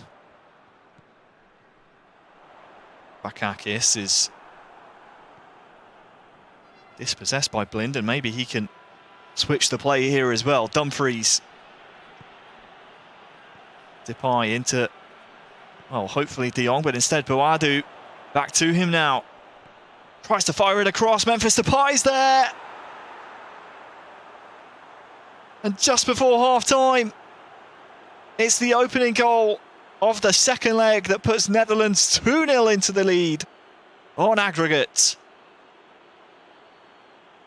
Real poacher's goal, that is. Again, it's come from good work from Indominator to get the ball to the byline. Somehow got that ball back in. Not the first time we've seen they got goalkeeper Barrier into trouble. And again, it was the wherewithal, kind of pitch awareness to know exactly where he was. And Depay tucks that one away, and Dominator will be very happy to hopefully have that lead going into the second half. But more importantly, it gives him a real foothold to keep what could potentially be a vital set of points.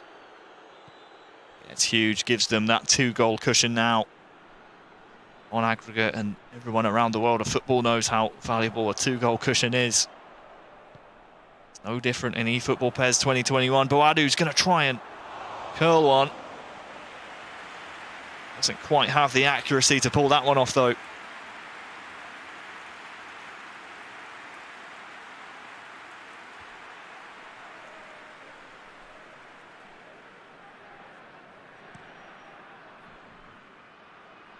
Just the 1 minute added on in the first half here of this second leg between Greece and Netherlands, and 1-0 it will end in the second leg, at least in the first half.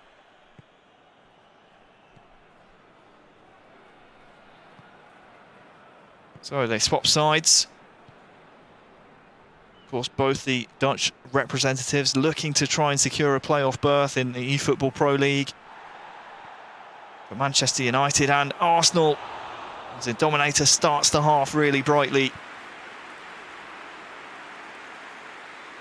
Of course, 6 knockout spots available in the eFootball Pro. 1 has already been secured by AS Monaco, but Manchester United and Arsenal both in contention there.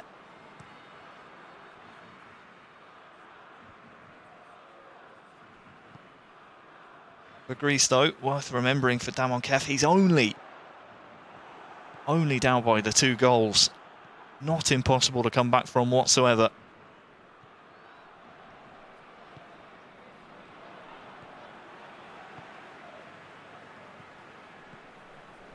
Fortunas. Bonus now. Tackled well by Blind. The Greek fans in the stadium wanted a penalty. The referee said no thank you.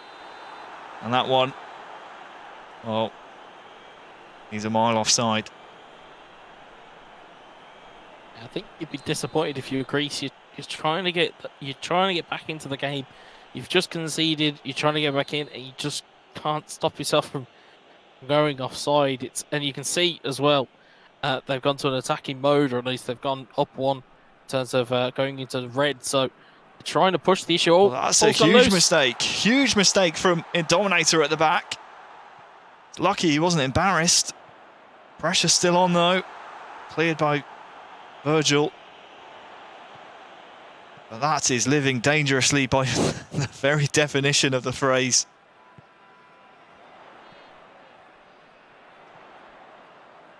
Fortunas. Now a chance maybe for Damon Kef to try and half the deficit on aggregate, but instead it's Indominator trying to keep the ball into the final third now of this second leg. De Jong, Dumfries, there's time and space here for him to pick out the pass. De Jong had all the time in the world. It's 2 for Indominator, 3 for the Netherlands. And the Dutch fans, I think, can breathe a little bit easier now with this goal. It's really good passing move football. Again, great defence was left all at sea. And again, you get into a flow like that in the way that Indominator can do. It makes it so much easier to play this game. Again, really good slick passing football. De Jong tucks it away. The Netherlands have an even more commanding lead here. Well, it just makes things all the more difficult for Greece. 3-0 now it is across the 2 legs. Still time to get 3 goals, of course, but becoming more and more unlikely.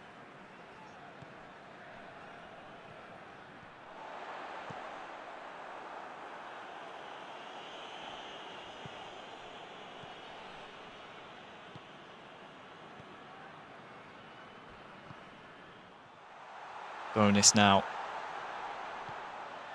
Laris is arriving there as well, and there's a clash of heads in the box. Which way is the referee going to see this? I think he's going to see it the Netherlands way. That one, though, could have gone either way for me, Wes. That's a bit of a 50-50 one. You've seen him given the other way, but it's like we said earlier, you know, as much as what we would do up here, you know, from a commentary standpoint, the ref will see it a very, very different way. Easy for us to judge in cold blood up here in the virtual commentary gantry. But who are we to doubt? For now, though, the Netherlands certainly don't have any doubts. They are clear ahead of Greece. They're looking for more goals. Boadu now looking for De Jong once more, but the Greek defence have it under control.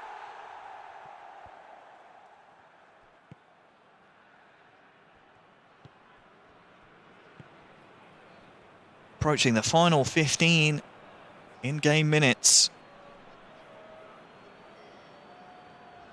Closer and closer towards what looks like a simple victory here for the Netherlands across the two legs.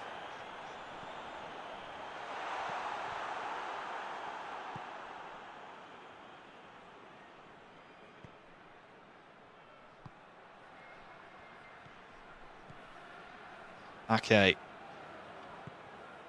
Venturing far forward. That's a lovely ball.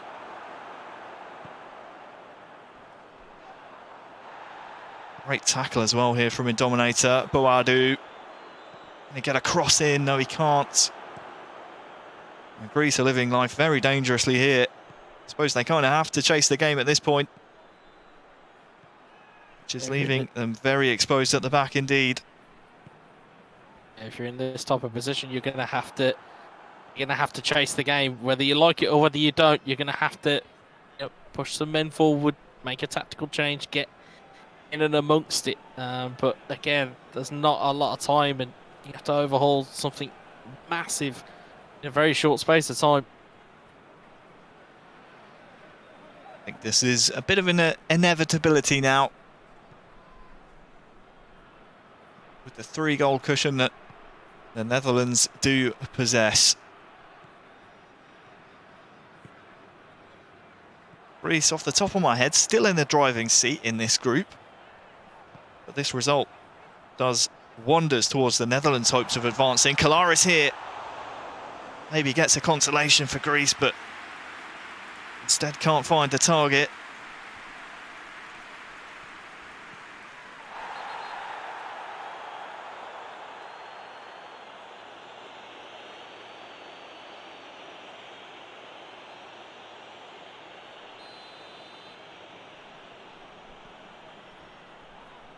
To the final minute of the game.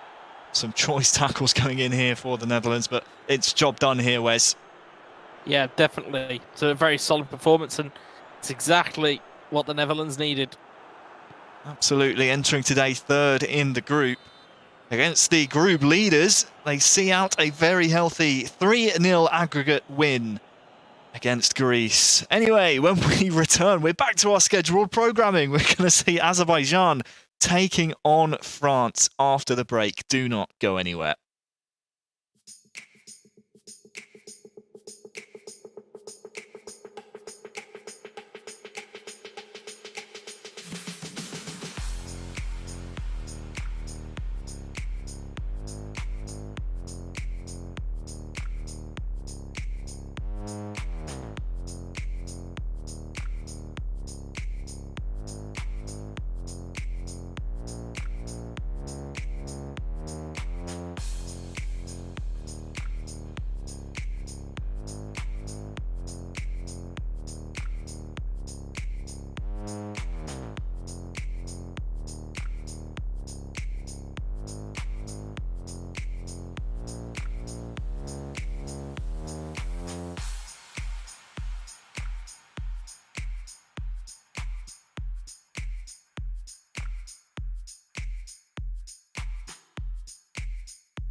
Well, here we go then. Azerbaijan versus France in the eEURO 2021 qualifying stage.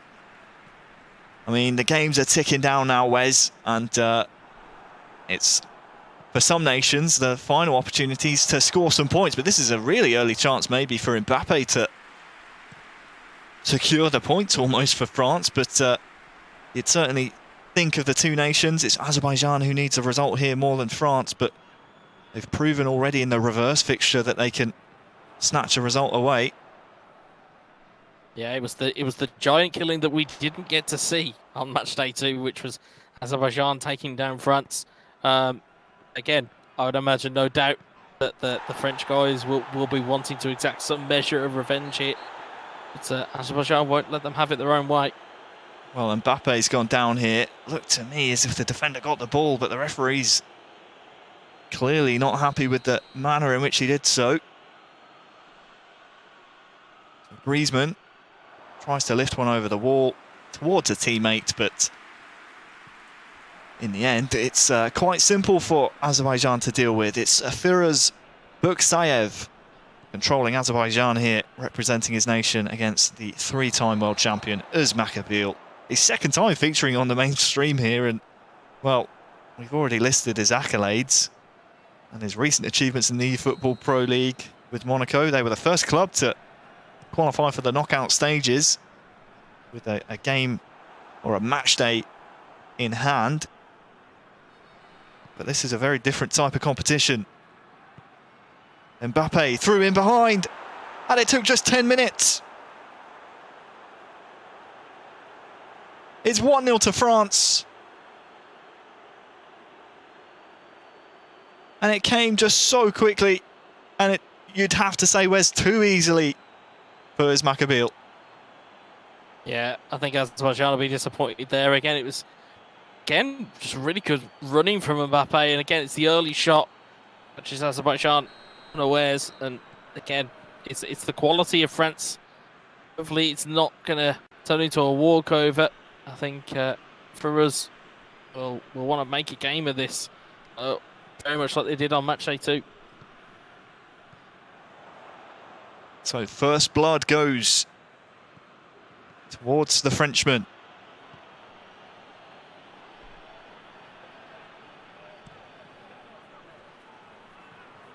And of course, we were impressed with how Azerbaijan played when we watched them on Matchday 2.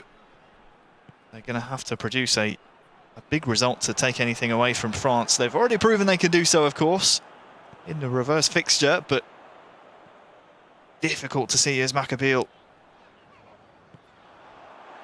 really throw away a lead. You have to wrestle it away from him. Is Firas Buksayev up to the task? Here is Griezmann, though, for France. Lovely 1-2, trying to find Mbappe, who just can't quite grab the return pass.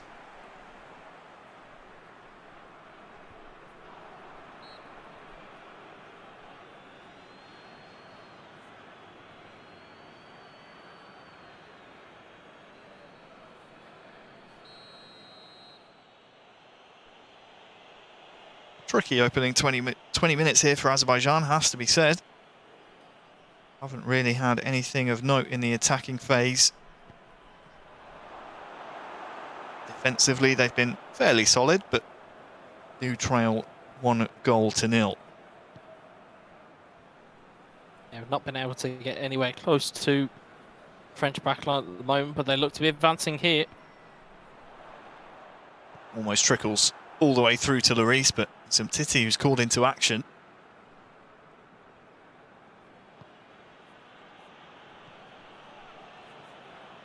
Here he is on the ball once again, feeding Coman. Fekir, Mbappe looked like he just strayed offside, but referee happy to play on here.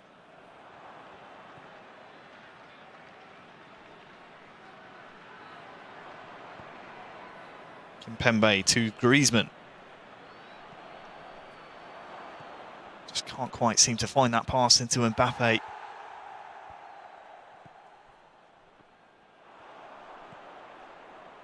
Weathering the storm at the moment is Firas. He's giving it to Coman. Now Kylian Mbappe with Griezmann on his right. Fekir arriving.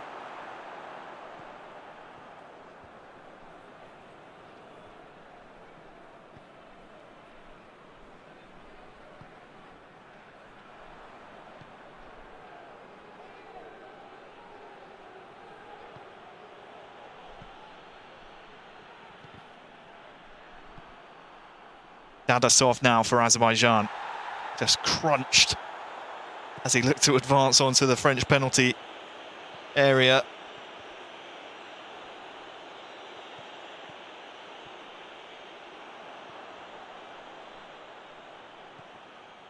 Dadasov once more can't quite find the pass through that's going to open things up here for Azerbaijan, and it's just gone a little scrappy here in the last 10 in-game minutes before half-time.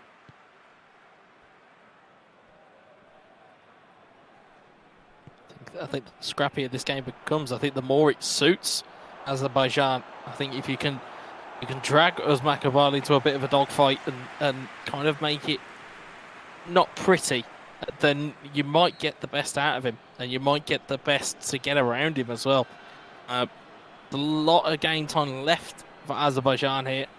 They can start to work on their game plan, start to implement it, and try and get about the place. Might just sneak a result here. Well, just the 1 minute added on here in the first half of the first leg. If you are just joining us, we play 2 legs of PES. The players switch out for the second game here late on in the first half. Mbappe has a chance maybe to double France's lead. Griezmann's here as well with a left-footed strike, but it'll bounce behind for what would have been a corner, but the referee has said that's the final action of the half. So they swap sides.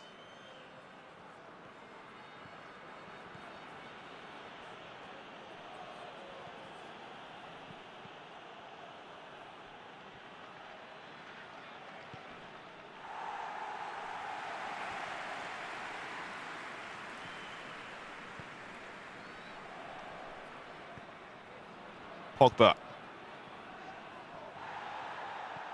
Fakir has just wrestled off the ball. Now Abasov. Azerbaijan can find Dadasov. Back to him now.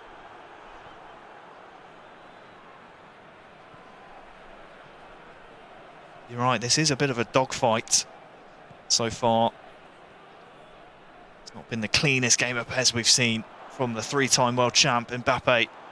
Looked like he was just trying to clip one to the far post there towards the arriving Griezmann, but yeah, so far it's not exactly been a storm in a teacup.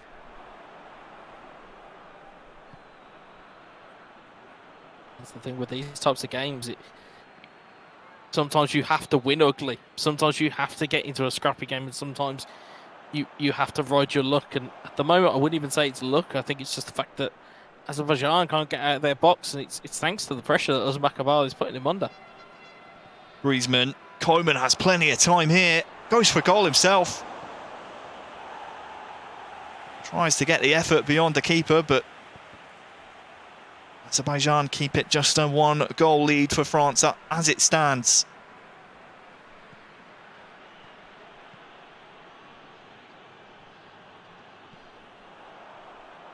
Dadasov, it just feels like Azerbaijan constantly playing on the stretch here. Whether that's due to the pressure that Uzbekistan is presenting to Firouz, whether or not maybe there's just a bit of nerves as they go up against such a large nation in their group. I think it's a little from column A, a little from column B. I think there's certainly respect level there from previous encounters, but I think at the moment it's borderlining on the kind of fearful side. I mean, you can see there Azerbaijan have been in defensive mentality for pretty much all game. But I think they're just trying to kind of make it as scrappy as they possibly can. So changes have been made.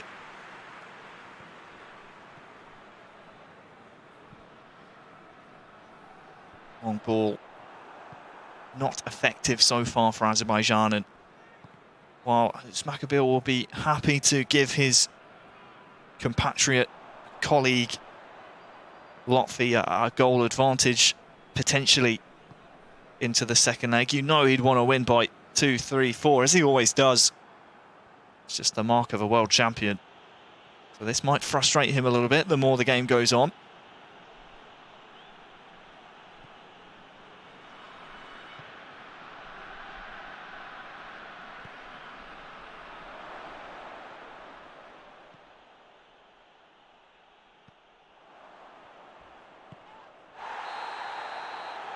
Well, that was a late challenge there onto Samuel Umtiti.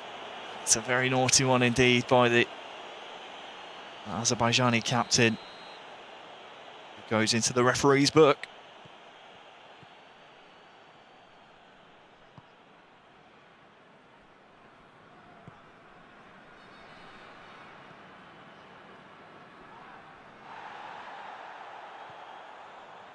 Olivier Giroud.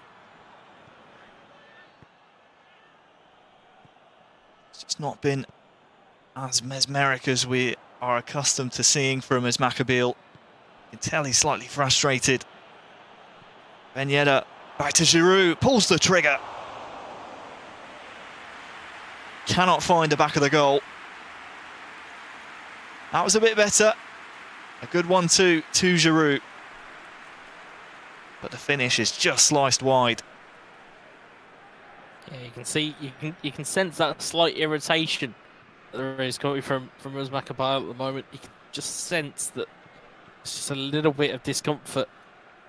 I think with a 1-goal lead, I think you know, as much as these kind of bigger nations are kind of accustomed to being in, as you can see, Azerbaijan making their way in. Yeah, Emreli Nazarov can't get the strike away from the defender.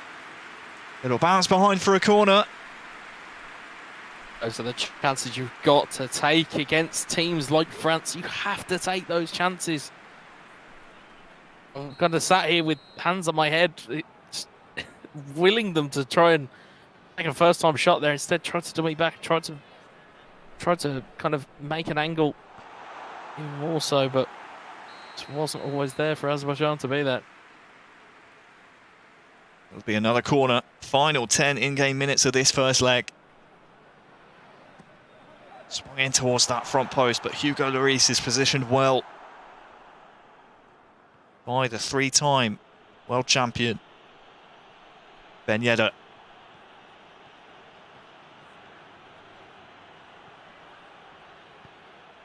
Pogba back to Ben Yedder now. Just not coming off in the final third for Ismail here for us. But Saev has done so well just to frustrate him. I feel like maybe that was his big chance just moments ago. Now Lamar, Griezmann back to him.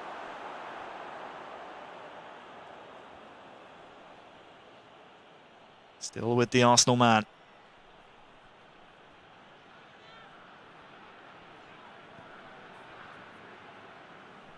Or the Monaco man, I should say. There's Maccabiel. Just seeing this first leg out between France and Azerbaijan. Still the second leg to come, of course, but it is evenly poised.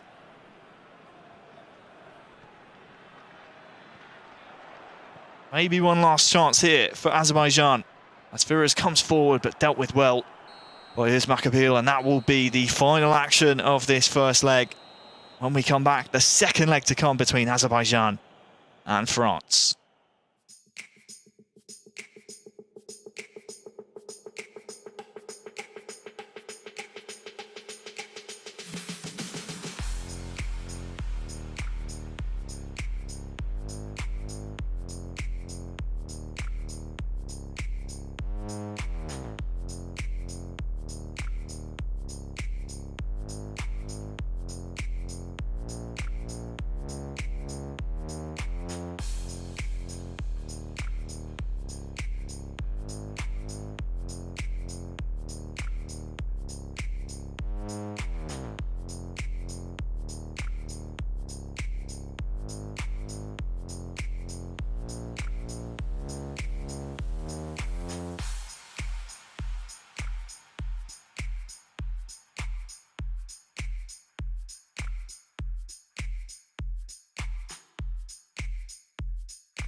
1-0 is the scoreline between the two entering the second leg.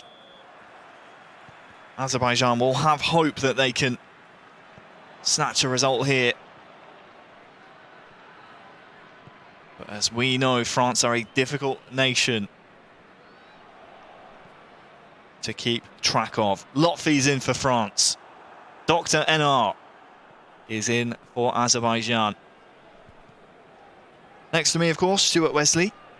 Wes, we think this one, well, depending on how the opening 15-20 minutes go, if it's as cagey as the first leg, this one could be really, really close. Yeah, and it has all the hallmarks of it.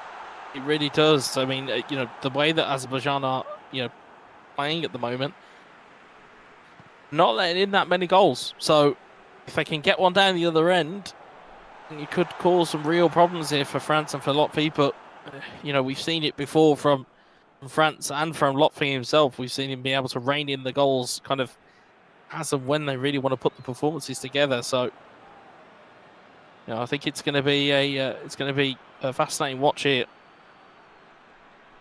Antoine Griezmann. He's a keen PES player himself, is Griezmann.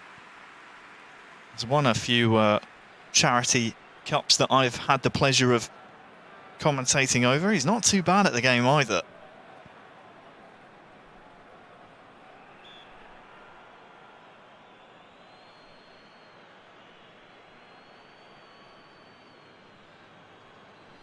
This one will be brought back for a Azerbaijan free kick.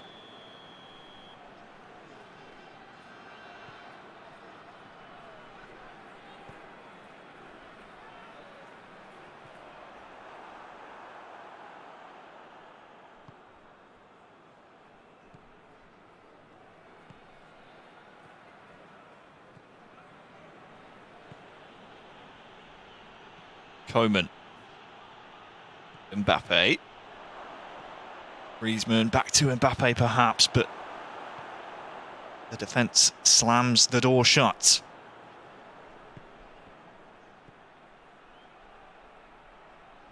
Coman, Griezmann, Fekir, queuing up in the middle. 4 to aim for. And only find a blue shirt.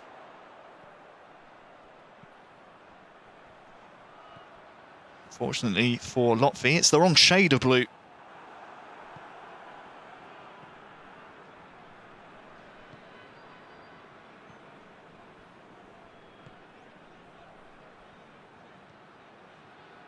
Coman now.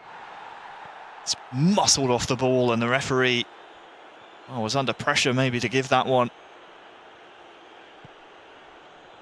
Instead it's Azerbaijan and it's the doctor that come forward.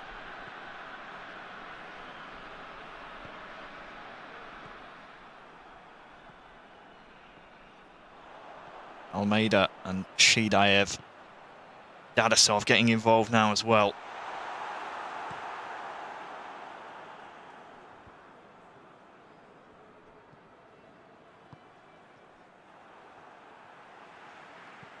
Opening half an hour. Still 0-0. France leading on aggregate. 1-0.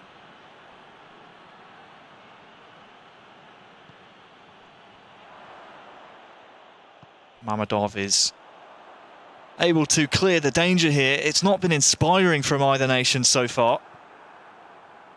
France, of course, earlier on dispatching Albania 5-1 on aggregate.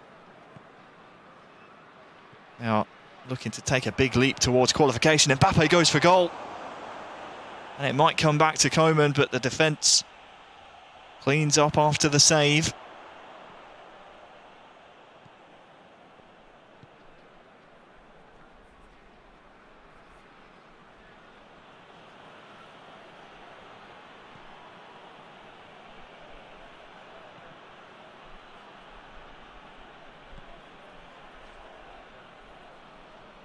And Ndombele. Back to him now. Tries to feed the reverse pass into Mbappe, but instead it's Azerbaijan who, with little time remaining in the half, potentially could conjure up some kind of attack, but Lotfi's starting to build in confidence here. Bekir, Griezmann. The shot blocked in the end, took all the sting off it, and well, with half-time again on the horizon. No goals in the first half.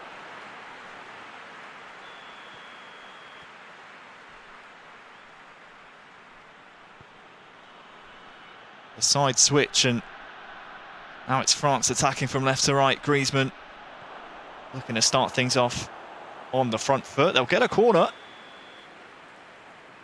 But it's as we expected towards the latter stages of qualification. We expect these games to get close and with valuable points on the line. It's always going to be cagey. Azerbaijan struggling to deal with this. It's finally cleared up towards Dadasov, but France, they have plenty of bodies forward. Mbappe, lovely through ball, and there's the finish. It was coming for quite some time. It took a long while to break the deadlock, but when it did, it's as cool and calm as you like, had all the time in the world. And now it's 1-0, make it 2-0 on aggregate. Yeah, you can see really good pass in there from Lotfi, and again, manual keeping makes it very easy for Lotfi to pick a side. And again, it's an uncharacteristic error that we've seen from Azerbaijan there. They've been very tight the first 45 minutes they came out. They came into the second half, and now all of a sudden it looks like the floodgates might just open up here. Certainly in danger of potentially letting this one slip, and well, Koeman has a chance maybe to feed Mbappe! 2-0!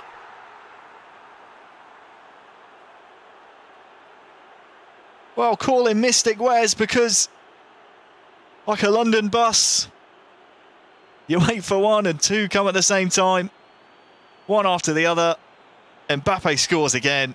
It's 3-0 now. Surely that's France putting the game to bed. Yeah, you could see Lotfi anticipating the pressure that was coming. He just waited enough time, gives Mbappe enough space, and Mbappe finds the finish again. I get the feeling we're going to be saying that all summer long.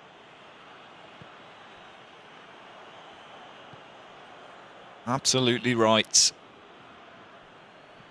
just so scary when you give players like Lotfi and Uzmakabil that the virtual players such as Griezmann, Mbappe, Koeman,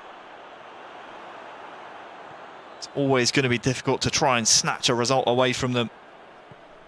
It will truly be interesting to see how far they go in the summer. Last year, they were able to get all the way to the semi-finals, if I'm not mistaken. But here come Azerbaijan, Shidaev, Almeida. Almost snatched one back. It'll be a corner still to come.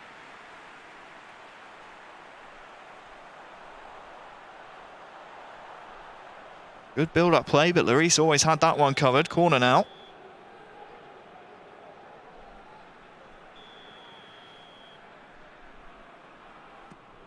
Swung in. Cleared away.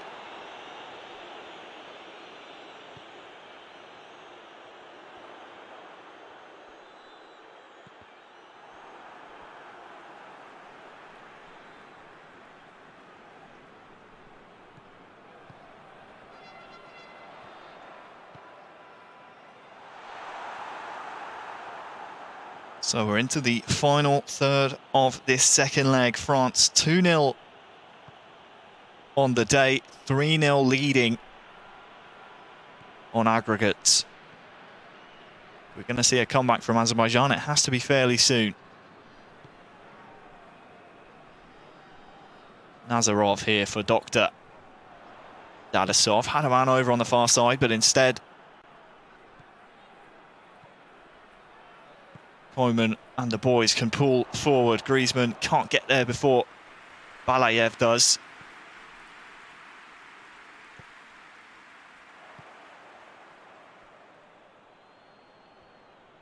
Certainly opened up a lot more in this second half. Both nations really going for it now. Shidayev.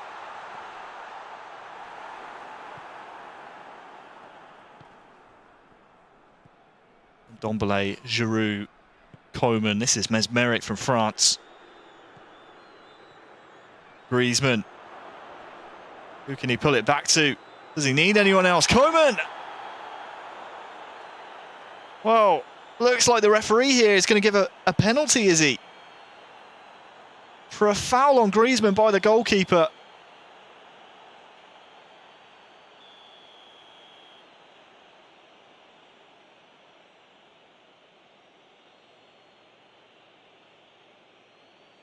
It's Giroud here for France, for Lotfi, for 3.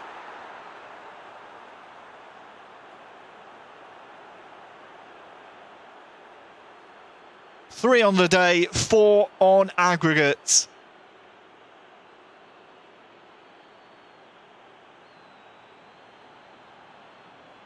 France are running away with this. Well, this was the foul that led to the penalty. The keeper came in late onto Griezmann, and Giroud sends him the wrong way.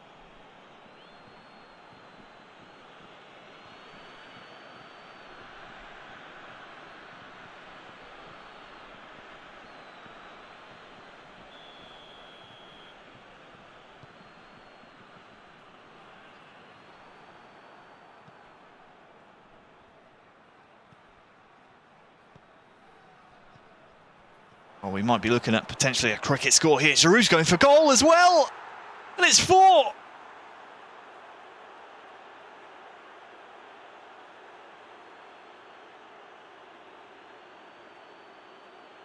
The floodgates have well and truly opened.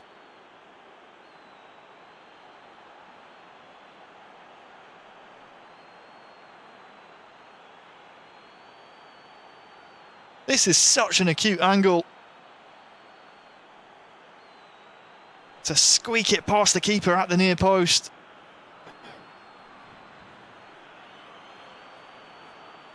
I think he'd have it covered, but Giroud's strike far too powerful, and well, he's on a hat-trick now, Wes. Do you think maybe it's a personal goal for Lotfi to get Giroud his hat-trick? Yeah, it certainly seems like that. It seems like he's on a personal errand to atone for that, and you know, he's been very good for the victory here. And well, Dadasov can maybe get one back for Azerbaijan, and he can.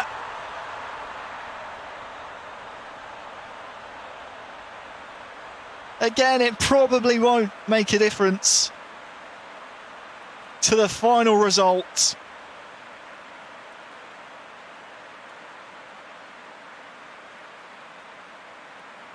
But it's a well-worked goal nonetheless. The dummy to get it around the defender just to create the space is fantastic.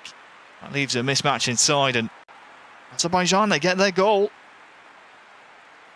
Oh, you know, from the play that we've seen from Azerbaijan, I think at least it's fair to at least get, you know, for them to be able to get themselves a goal here. But I think France have been their superior this time, and to be taking all three of those valuable points.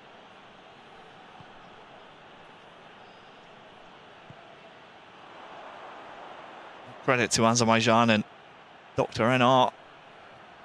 They've been second best for the majority of this contest, but they've gotten a goal back.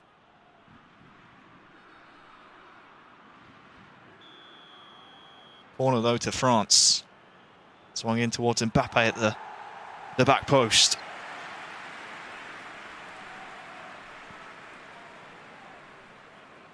Kimpembe doing well. Actually wins a throw in here. Tolisso down the line. Nice touch behind. Mbappe's here. Griezmann almost arriving, and he'll actually snatch the ball back. Giroud was waiting, but in an offside position.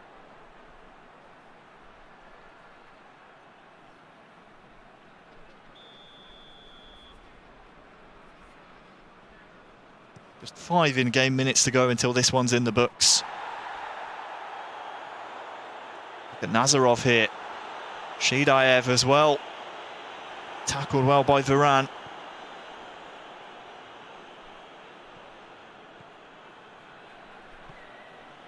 Well, France leading 5-1 on aggregate as things stand.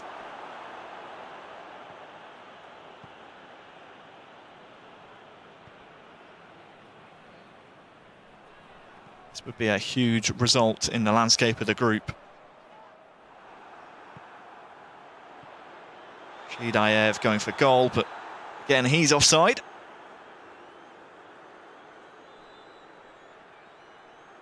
And well, don't forget, at half-time it was 0-0. We've had 5 second-half goals. Could there be more, I wonder? Mbappe's through. Can he go for goal and find it? You know he can. It's the cherry on the icing, on the cake, and we were speaking about Giroud on a hat-trick. How could we forget about Mbappe?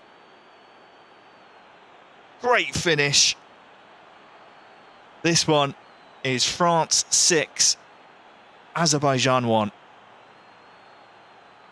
And they've been well worth the victory there, well worth it from France. And again, it's we talk about teams putting in very good performances. It's all about doing the damage, and France may not necessarily have a passing style of play, but they're incredibly effective in the final third, and that is what's kind of getting them through this. And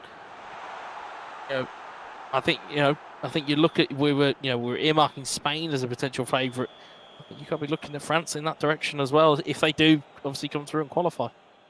Absolutely right, Wes. We're now going to take this opportunity to have a quick break because we also have to rest our voices. But you're right, France certainly one of the favourites. For now, though, we're going to leave you with a fantastic game from match day 2. About a month ago between the Netherlands and Georgia. That will also be our final and potentially group deciding game of the stream a little bit later on. So for now, enjoy Netherlands versus Georgia, and when we come back, we will have our next game, which will be England taking on Italy. Don't go anywhere.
Well, ladies and gentlemen, welcome back to eEURO 2021 qualifying action. We're ready to enter our final couple of games of the match day. Joining me is Stuart Wesley, of course, as he has been throughout the entire qualifying campaign. Wes, let's talk just really briefly about that game between Georgia and Netherlands. It will be our final game of the stream, fingers crossed. That one ended 2-2. I mean, an incredible last-minute goal from Dominator, I believe it was. That one sets us up perfectly for the final game of the stream, doesn't it? Because 2-2 is as close as you get. Yeah, well, we talk about how important some of these games are. We talk about how important some of these goals are. That last-minute equaliser could prove to be the goal that puts the Netherlands through. It could be as important as that, or it could be a goal that gives Georgia the extra impetus to go and beat the Netherlands. So yeah, I mean, it's very much a sliding doors moment. It sets us up very nicely for the end of the stream, I must say. Yeah, it really does. But before then, we have up next England taking on Italy, and with no home bias here or anything. Italy proving earlier on that they are able to take down the likes of Portugal. You'd imagine on paper probably an Italy win coming up. Is there anything really that England can do maybe to stop them if they, I don't know, play for pride maybe to maybe make us happy on the stream? Well, we've seen flashes of brilliance from England. In terms of Pirates' capabilities, Pirates been around the PES scene in the UK for quite some time. People who have played against him, myself included, know how difficult it is to play against Pirate when he's on form. We saw the individual brilliance from Jadon Sancho from VAS in the game, where we saw probably one of the goals of the qualifying campaign. So there are moments and there are abilities in this England squad and in the two players controlling the team. It's just what Italy turn up, because at the moment they're there or thereabouts, Italy, but they really need to kind of cement that spot, because I'm not sure if you're Italy, you want to be going into the playoffs or the playoff group stage. Absolutely right. Well, let's leave no further ado, and let's just go to a really, really quick break. And then when we come back, we'll see exactly what happens between England versus Italy. Don't go anywhere.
Well, a huge game for both nations.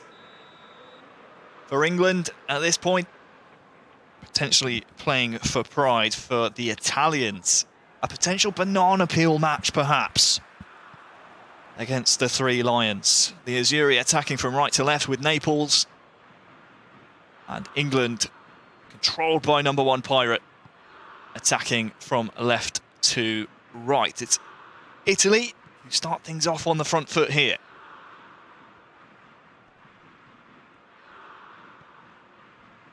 Tonali.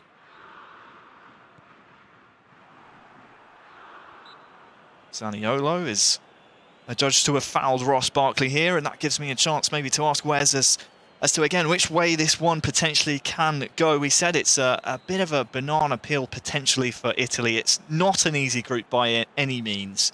You don't want to throw any results out the window wherever you can help it, can you? Yeah, you don't. You really don't want to give any gimmies away. And England, like we said, England for their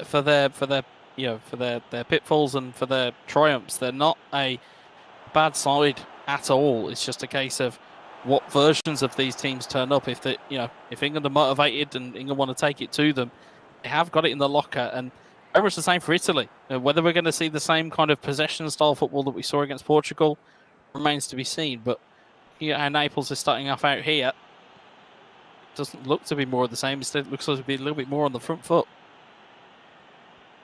Maybe that was a designed game plan, perhaps, to frustrate Portugal. Earlier on in our first game of the stream, came out victors then.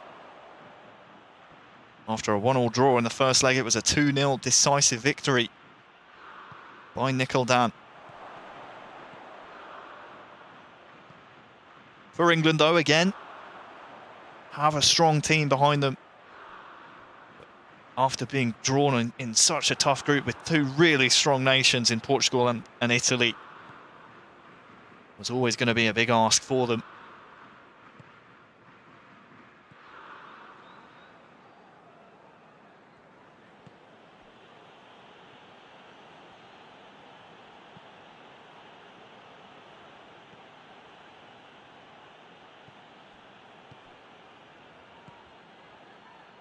Zaniolo. Lotti and Immobile trying to cause a bit of havoc there at the back.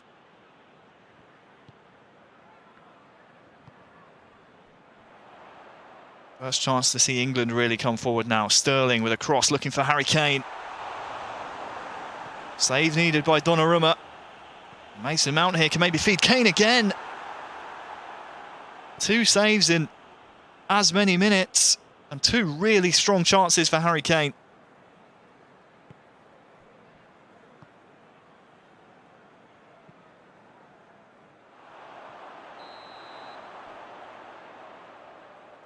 Oh, Chiesa just offside. Those 2 chances though, Wes. Very, very, very good chances for England to maybe take a surprise lead. Shades of the last game, what we were talking about in terms of taking chances when they come, and against the teams like Italy, France, the Netherlands, Portugal, Spain, those types of teams, you've got to take those chances. And again, in terms of world football, I defy anybody to find me a better number 9 outside of maybe Robert Lewandowski than Harry Kane. So again, you get that type of player in that type of position, you've got to score from there. Well, as a Tottenham fan myself, you're not going to hear me arguing. But Naples comes again. Zaniolo. Lotti gets in front of his man there, and well, he's gone down in the area. Fans in the stadium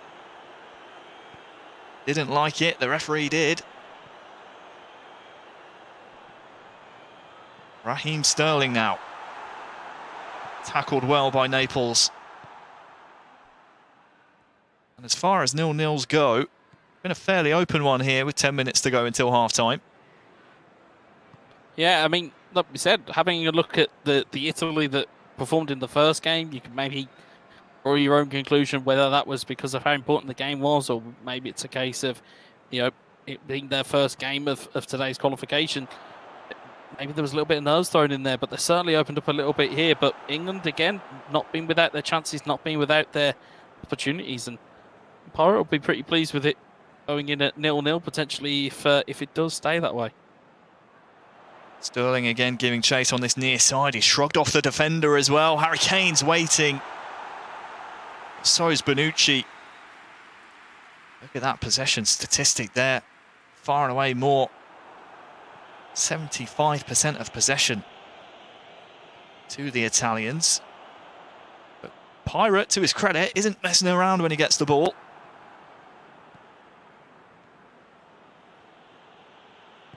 Half-time on the horizon.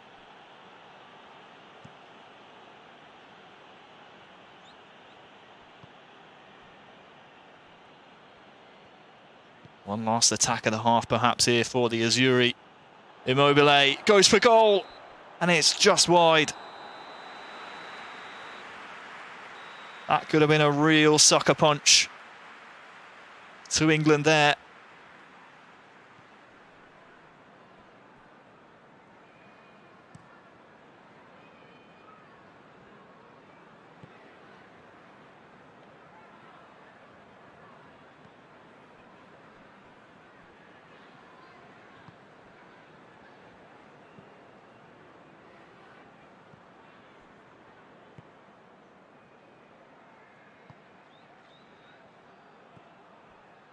Certainly not seeing Chiesa get as much freedom on that far side as we did against Portugal earlier on.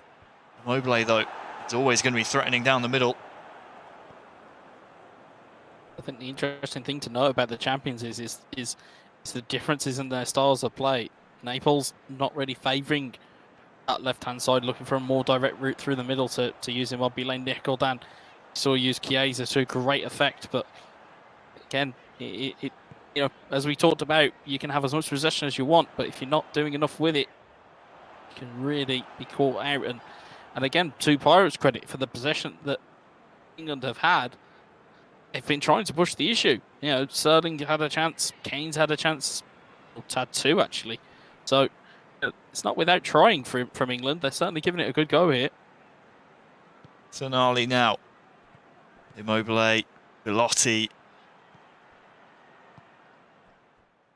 Right, as soon as Pirate gets the ball, he looks to push the pace and move on the front foot.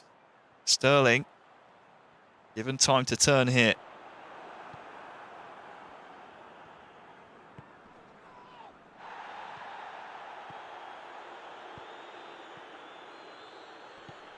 Well cut out by Rice, and Harry Kane is just ushered off the ball.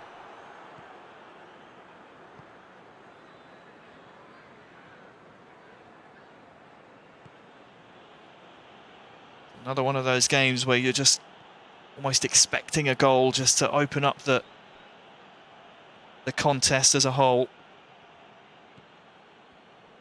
So far, despite the possession, you'd argue maybe that it is England that, so far at least, have come closer.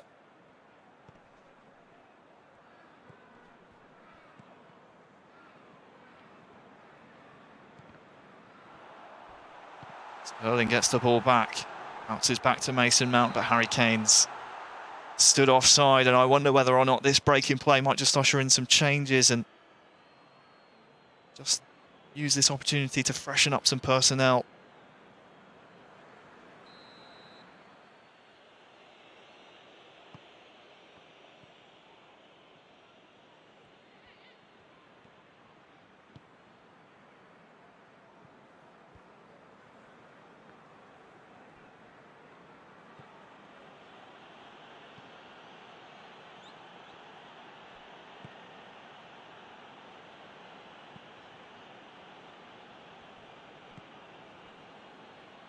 Bernardeschi.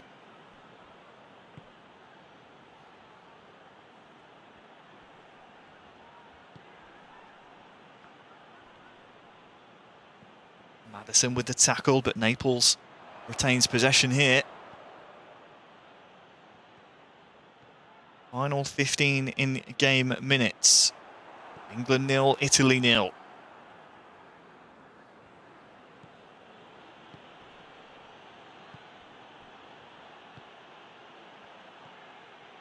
Asa now has actually switched flanks, and with the introduction of El Shaarawy, that might be something to note here as we approach the final 10 in-game minutes.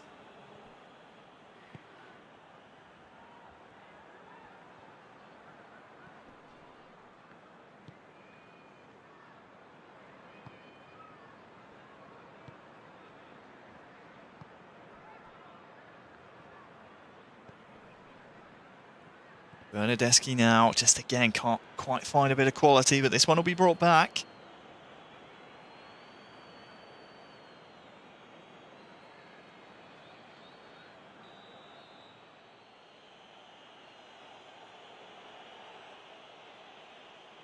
This one will be played short.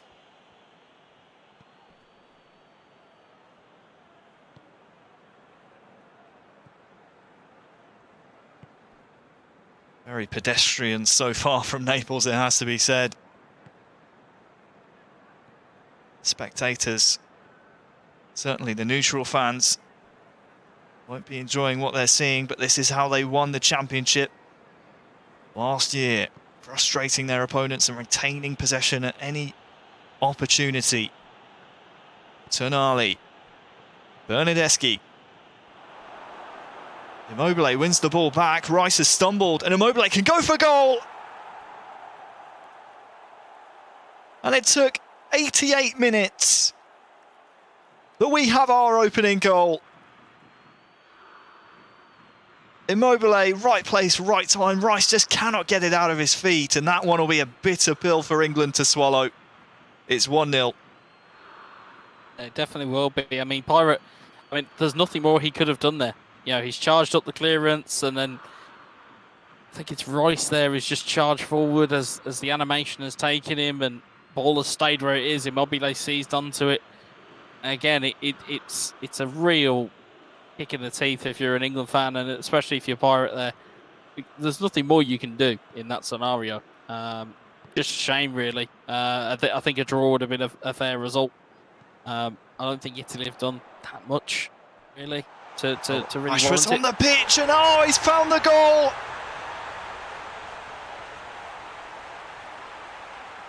There's the equaliser, the immediate reply.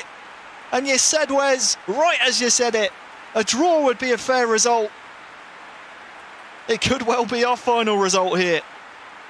Yeah, it's brilliant work from Marcus Rashford, and again, the curse of the commentator kind of working in the right vein for England in that instance. Fantastic hit from Marcus Rashford. Really good work from Pirate. And again, I would say that is a very much a fair result given what we've seen so far. But again, Pirate will be delighted with that. England will be delighted with it. I think Portugal will be delighted with it as well, as a definite side storyline to this. Absolutely. We're into the second of 2 minutes added on. If Maddison can get it out of his feet and maybe start going forwards, we could see one final attack, but I think the referee will have seen enough. And well, we have a second leg to come, but it's honours even between England and Italy in the first leg. Don't go anywhere, because when we come back, we'll have the resumption and the finale of the second leg.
So the first leg ended 1 apiece. Time now for the second. It was England 1, Italy 1 between Naples and Pirates. We now see Vass and Nicholdan enter the fray. We'll also get to see, as we alluded to a bit on the commentary, the difference in personnel and tactics between not only the 2 Italian players but also the 2 Englishmen representing their countries here in the eEUROs this year.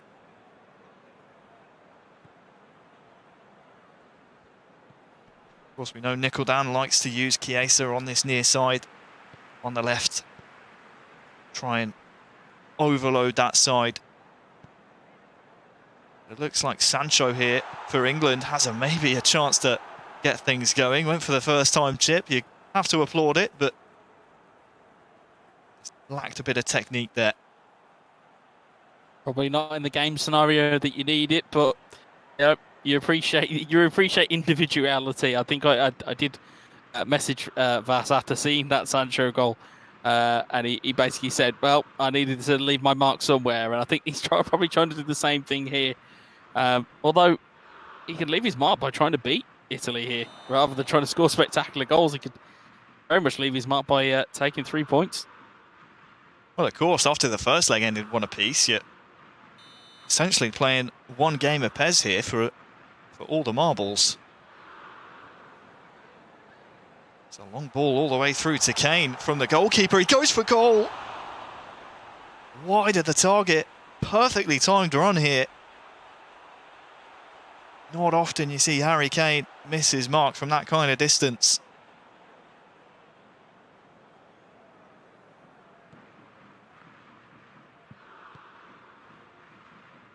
Two really decent chances for England in the opening 10.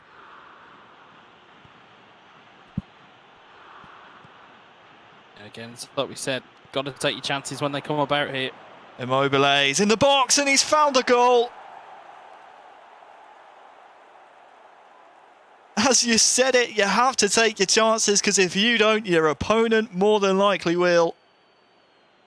Nicholdan showing just that. Italy take the lead. 2-1 on aggregate. And like we said, you have to take them. Again, it's simple build-up play from Italy. It's quick give and go football. Again, using Immobile's strength to get around the last defender, pops it into the back of the net. Italy will be pleased and a little bit relieved knowing that England had those chances, didn't convert them, and now that they've come out the other side, and now Immobile's put the 1-0 up. So again, rude missed chances from England.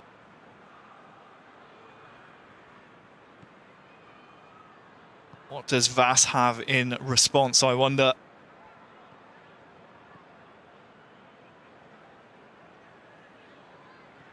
From a neutral's perspective, of course, we've seen the early goal now.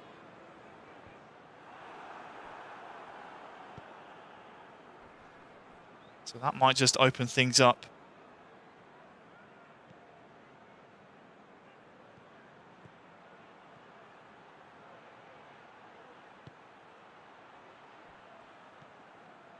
Verratti looking for Immobile. He's got there before the keeper. And it's 2-0 to Italy. 3-1 now on aggregate.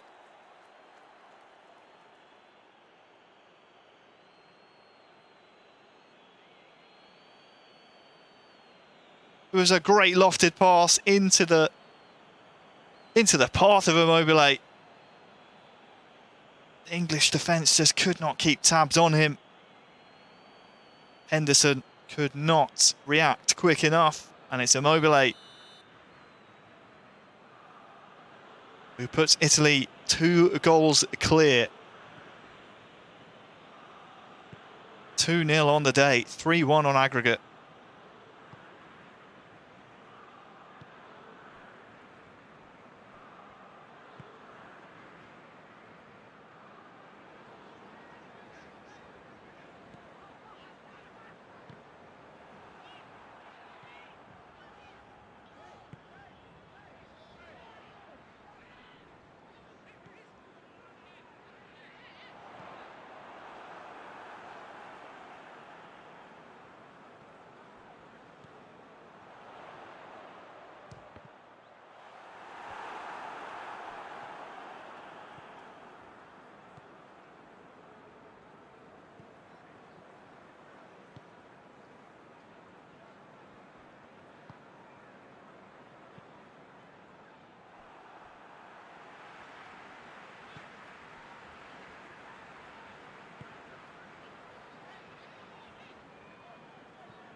Declan Rice.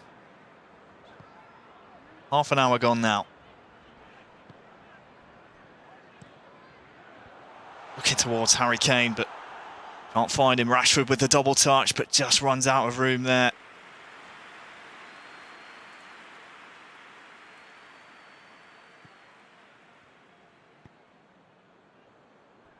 The space is there for Vass, but hasn't been able to, again, just find that little bit of quality needed.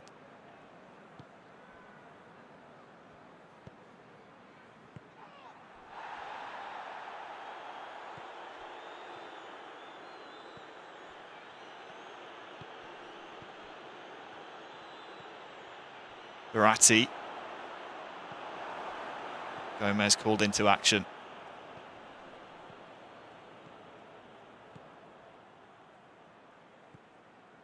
Sancho. Henderson. Trippier and Sancho working really well on this near side for England, but again, great defending from the Italians. Immobile sliding it through to Belotti as well, who stayed onside. He's through one-on-one, and there's the finish. It's 3.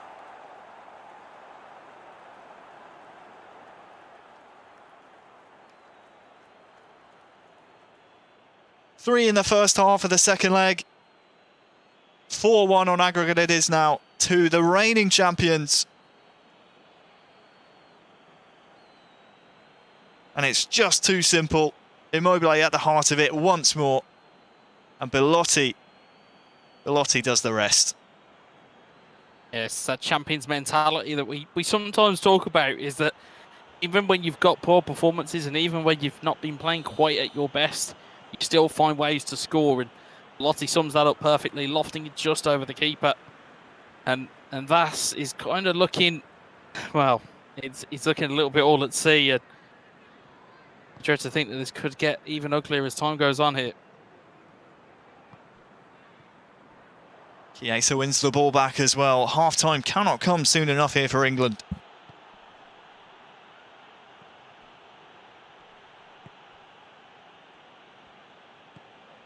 Two minutes to be added on at the end of the first half. What has been a depressing first half here for Vass.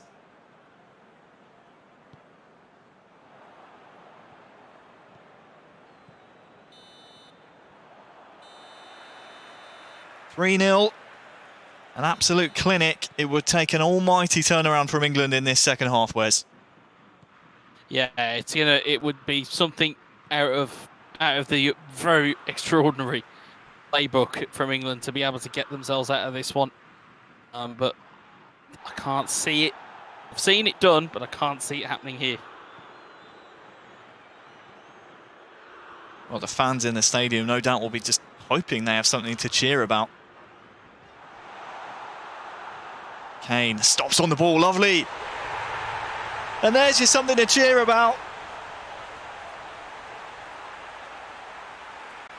So you're saying there's a chance.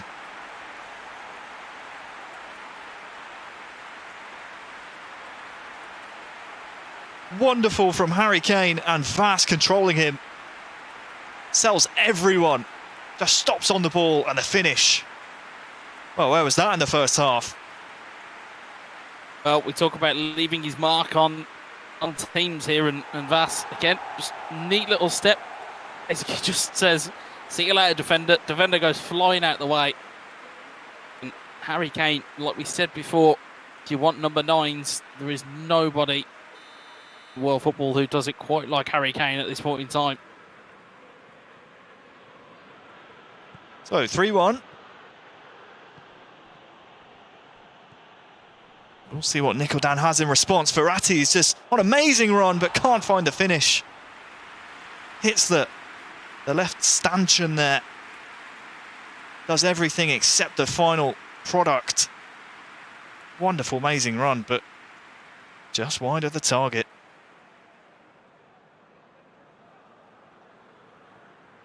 I think looking at the time elapsed, I think Italy will be happy enough at this point, having a 2-goal lead. We'll be happy enough in this, but they've got to be careful because England do have that potential to counter. Immobile. Belotti's there as well. Maguire with a really necessary tackle for Vass.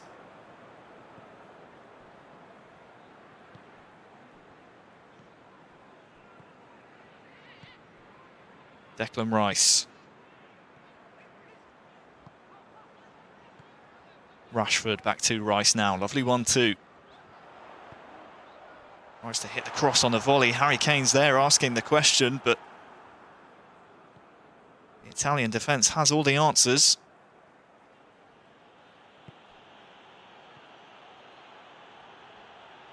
Zaniolo, Immobile is there once more.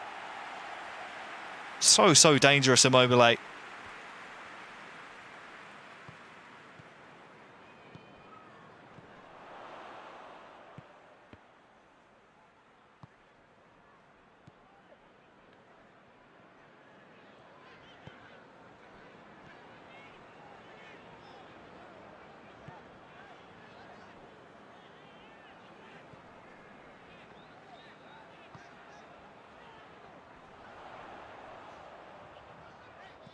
Henderson.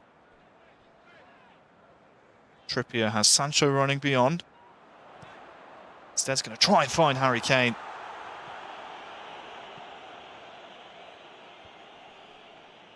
Well played and calmly so by Nicholdan, and the longer the time ticks on, the more unlikely it's looking for the Three Lions to get back on level terms.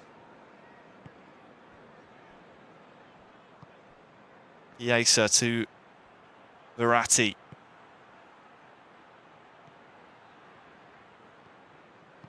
Tonali looking for Zaniolo.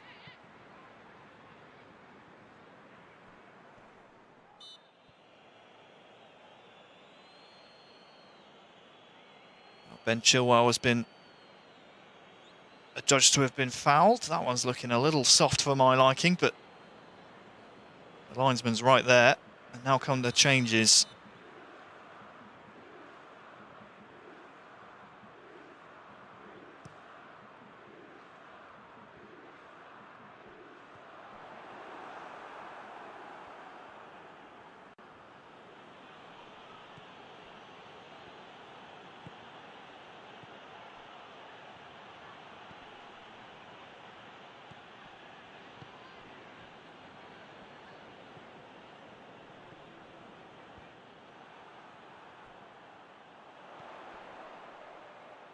Kane now.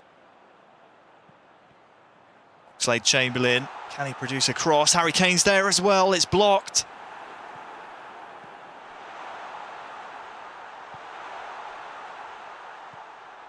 Really putting pressure on the Italian goal.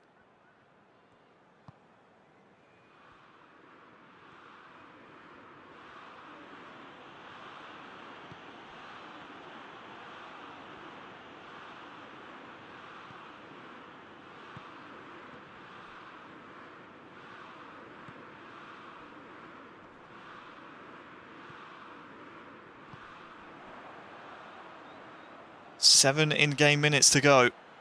Chiesa against Gomez. In the end, it's Henderson who gathers up the ball. Once more, though, time is just not England's friend. As things stand, Italy would win 4-2.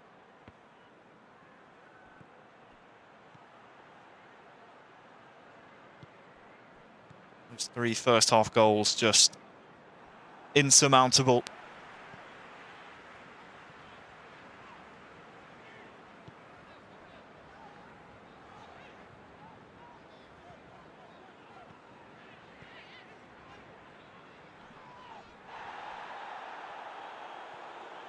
Well, just 1 minute added on by the referee, and he's seen enough. Nicholdan's done enough. Italy, the reigning champions, win 3-1 in the second leg, and Wes, all the points go back to Italy. A huge result for them in terms of the group. Yeah. I mean, in the grand scheme of things, I think it's job done for Italy. England did what they could, but again, the full focus, I suppose, for Italy is now on what do Portugal do in their final game, and what can Italy do? Because I think as results stand, I think Italy are still 3 points behind Portugal.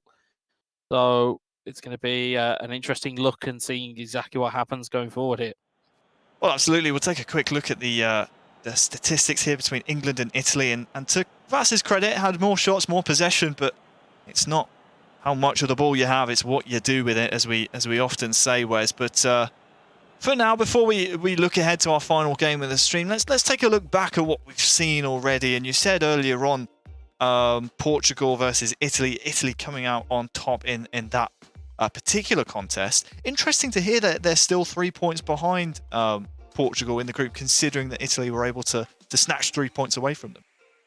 Yeah, and that's the thing. We spoke about the dangers of putting all of your effort into the one game in the group that you think is the nailed on certainty. You still have to go out and win your other games. So to see Portugal on 24 points as it stands, and Italy on 21, just shows that not every team in the group is an easy team. There are no such thing. I mean, Moldova are sitting on 18 points at the moment.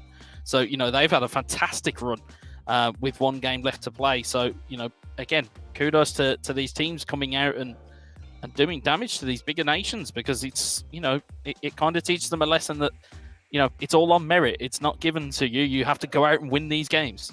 Absolutely right. And speaking of the bigger nations, we saw France taking on Albania earlier on, and also Azerbaijan.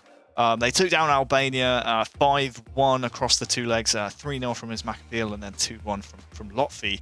And then against Azerbaijan, it was, of course, just a 1-0 from Ismail and then a 5-1 victory for Lotfi. As far as the big nations go, we can kind of rely on France sort of not to slip up in these, I don't want to say earlier rounds. I suppose, they are technically earlier rounds, but certainly against teams that they're expected to win against, more often than not, they come out with the victory, don't they? Yeah, and they find a way. It's when people look at top players and people look at how good players are, a metric to judge them by is can they grind out a result? Are they able to win under pressure? Can they exceed those expectations? It's all those little intangible qualities that kind of make up what it is to be a great PES player. We've seen it from Uzmak Abayal over the years. For me, is the best player to have played the game. It's just my own personal opinion, having seen the guy live and seen him up close and personal. See how he goes through, and he's meticulous with how he distributes the ball. And again, like we said, he's Robin to his Batman. Lotfi is, could be a number one all by himself. But he is that good, and that's why France as a package are so good. They have Cams, of course, is there kind of helping out on the coaching side of things. Yeah, of course. They have an incredible setup. Do France? They have an incredible setup. So, you expect it from them. And given the team they have a. I know that the term got bandied around for England for a while of a golden generation, but France have an incredible. It's almost like a factory of players that just come through the ranks. So I think we'll be seeing France for years to come. In terms of quality on the virtual pitch, as well as the outside pitch that we haven't got to experience just yet. Absolutely. I mean, one player we haven't even mentioned. We said Cam's obviously in the starting lineup for Manchester United in the eFootball Pro League.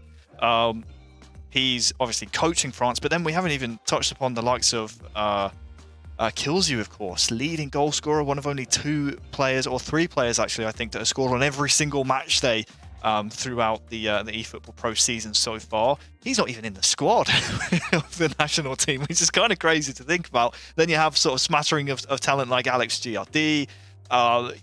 Plenty of strong players for France as a nation. Other big nations that have also pulled off some huge results. Netherlands coming into today.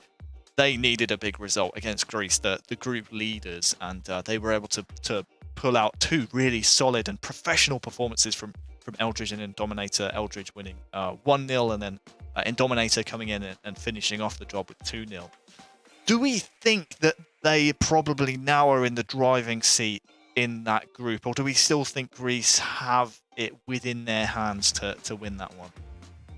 Well, my personal saying whenever I'm playing Pro Evo or PES at home is to do it when it counts, and I think that's kind of the summary of today's kind of games. It's that it's all well and good doing it in practice. It's all well and good doing it on other game modes. It's all well and good playing it against each other and playing against your friends around kind of locally in your house and stuff.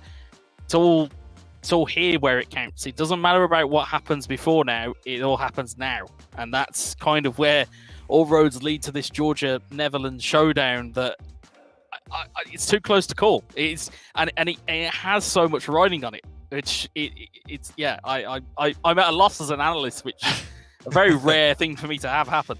Well, that brings us perfectly to Georgia versus Netherlands, which will be our next game on the broadcast, because we saw it in the break, a snippet of their game from Matchday 2 about a month ago now, and it was a 2-2 slobber knocker between the two nations. And if that's anything to go by, our final game is about to be absolute fireworks, Wes.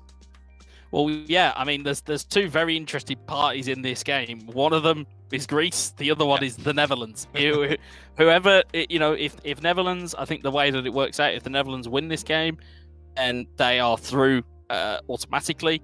If they draw or lose, then they don't.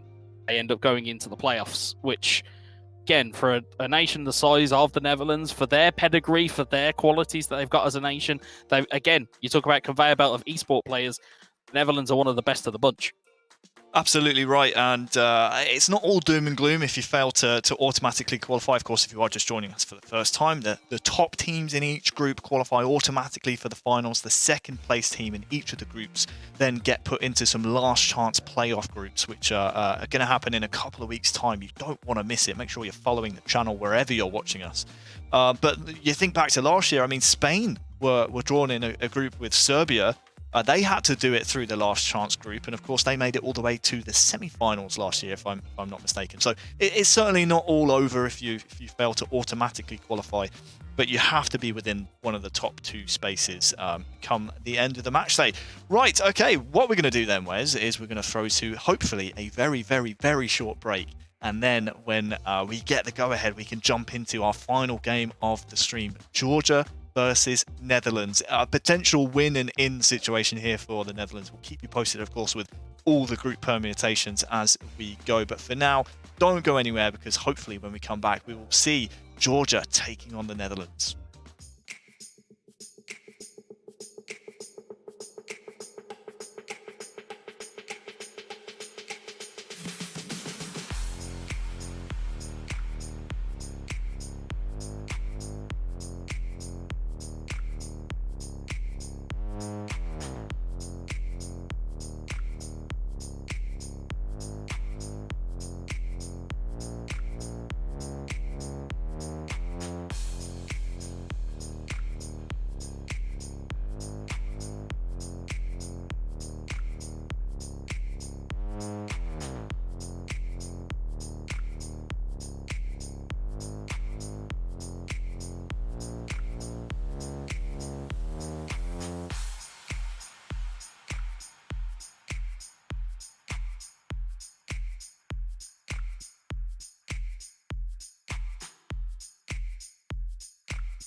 Well, it's time for our final matchup of the evening. What a ride it's been throughout the group stages. We arrive here in Group J with Georgia taking on the Netherlands. It's Nanava taking on Eldridge. And this one way as well. I mean, one keen onlooker will be Greece, but for now, Boadu is almost opening the scoring as I'm still introducing the teams, but I think Greece will be the main nation that is hoping that Georgia can produce something special here just to upset the odds in the Greeks' favour.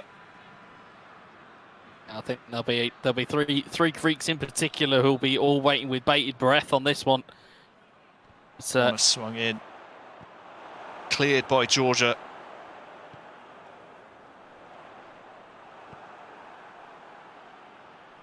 But you're right, as we stand, we believe it's Netherlands needing the 3 points here. They fail to get less than that. Well, they do get less than that, I should say. It will be Greece, the benefactors, but Depay that time around for Eldridge could not find pay dirt. And in the opening 10, there's two really good chances for the Netherlands.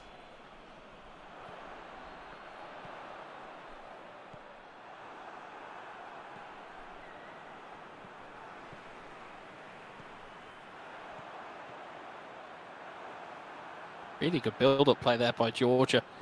See their intentions very early on in this game. Yeah, they want to play quick passing football.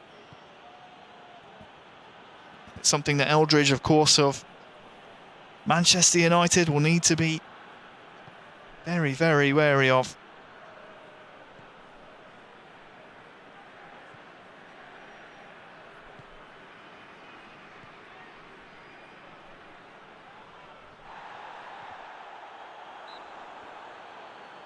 This one will be brought back for a foul onto Papu.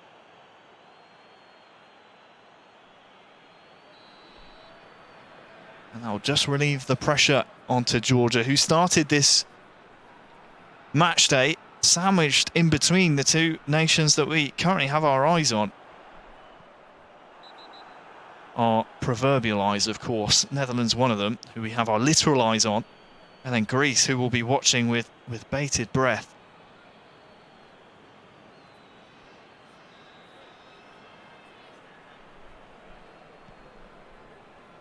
Free kick played short. And Cava here on the ball for Nanava, but he is dispossessed, and Georgia, well, they win the ball back here. But lose it again almost as quickly. 20 minutes gone. Now the Netherlands come forward. Van de Beek.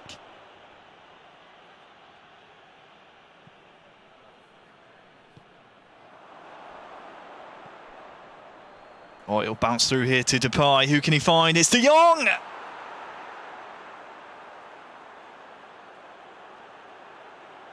It's the danger man once again for the Dutch. Always in the right place, right time.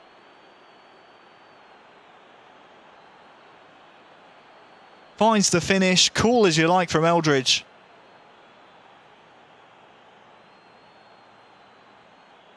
And it's advantage to the Netherlands. It's the goal they need. Don't forget, if they win this outright, we believe they're going to the finals. And that could be a huge step and a huge leap towards qualification, Wes. Well, it's like we say, the first goal is always the most important. It's very much the pace setter in the game. And Eldridge is doing very well to try and even get a second here, but Georgia's defence is resistant enough to take the pressure there. But Georgia still well within it. And again, we talk about 1-0 leads. It is good to take the lead, but it's not the greatest lead on that you can have in the game. I think Eldridge will want to try and put some distance between him and Nanava. Van de Beek. Through to Boadu, is still on his feet here. He's trying to muscle his way through. Eldridge in the ascendancy.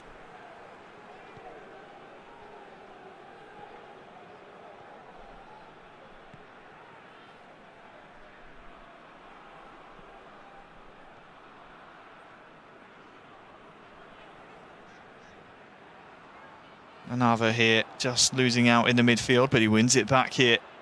Now Georgia can maybe start to move forward.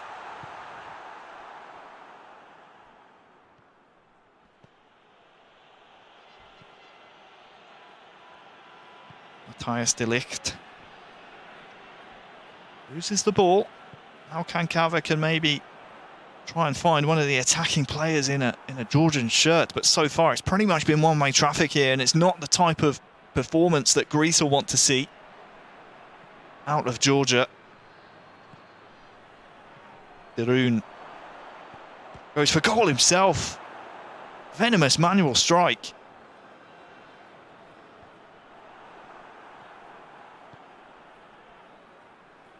Look at the space here for De Jong. Boadu is waiting, goes for goal. Maybe trying to find Depay there might have been the better option. Either way, it's wrestled away by Georgia.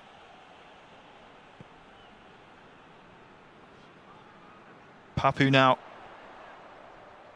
tries to carry the ball forwards, turns at just the right time. Tries to find the man in the middle. And it's 1-1. What a goal here by Georgia. Does so well to carry the ball forward, turns at the perfect time, and then the ball is, it's absolutely delicious. Yeah, it was good build-up play. Papanashvili, again, finding that pocket of space to get the ball in for that additional pass to get in. Lobginadze, and fantastic finish. And Georgia now put a little bit of a seed of doubt in the Dutch heads. Wonderful goal. And you're right, there is maybe a seed of doubt from Eldridge. Georgia really growing into that half as it went on. Half time now though. One apiece.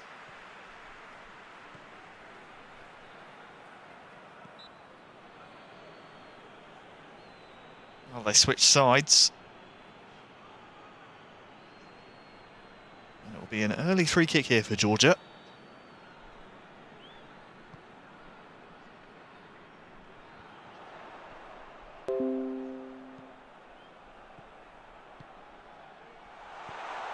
There's a real chance as well to maybe take the lead. Manual goalkeeping to the rescue. Well read actually by Eldridge.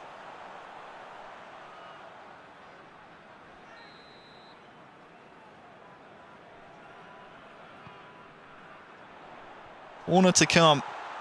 Oh, and it goes for goal, and it's just not on target. It might have taken a deflection here. I think this one will be another corner.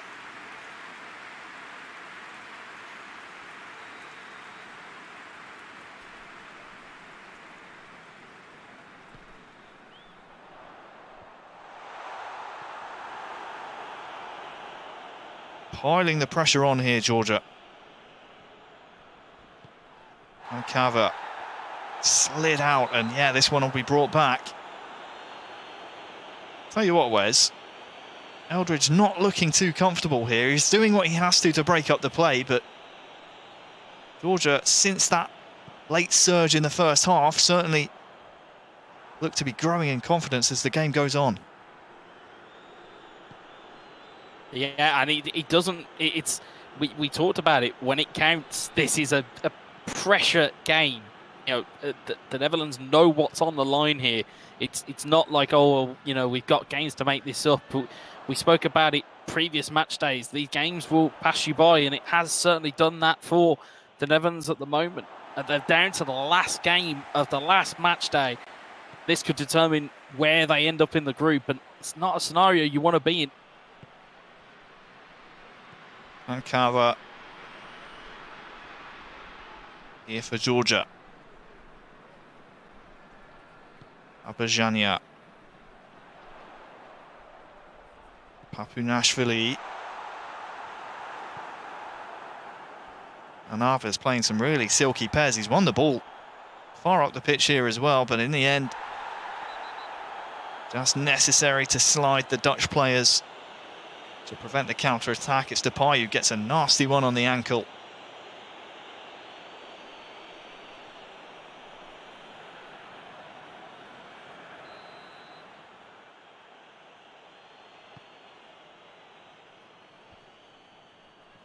"60 minutes gone then in this first leg.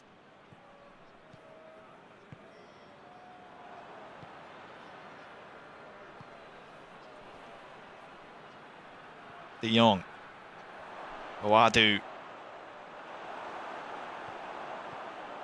Playing with fire at the back, potentially, Georgia, but they get away with it, and now... Well, it was a 3-on-4 at the back, but... Eldridge O'Neill bringing the ball forward. Strong challenge.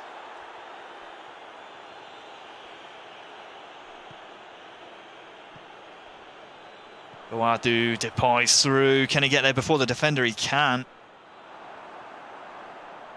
And that's a cheap corner to concede if you're Georgia.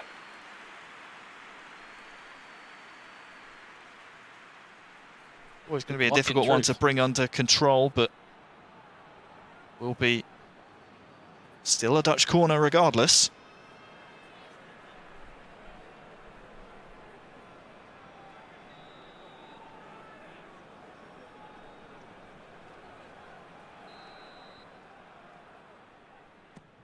Outswinger swung in towards that front post.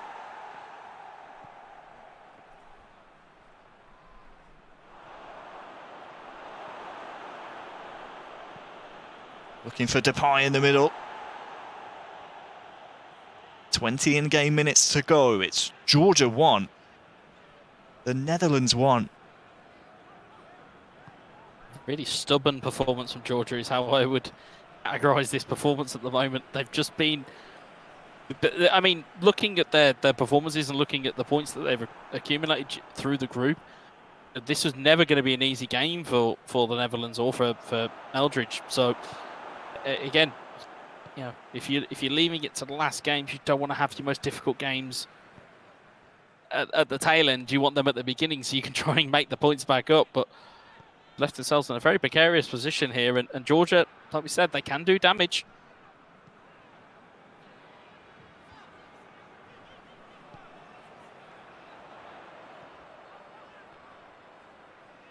Tackled by Van Dijk.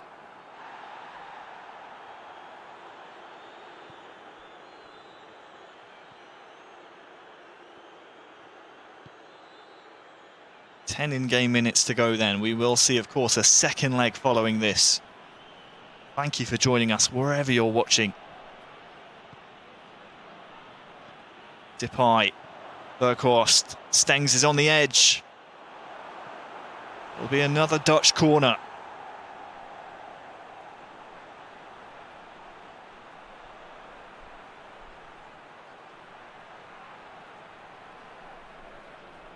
Still time for a winner in the first leg. Looking for Weghorst perhaps at the front post. Van Dijk's gone for the acrobatics, but it'll be cleared before it reaches him.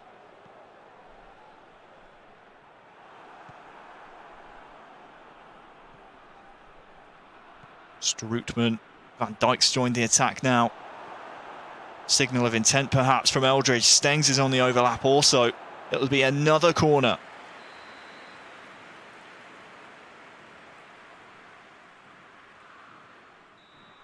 The pressure still building. Looking for Weghorst at the front post. It's a late winner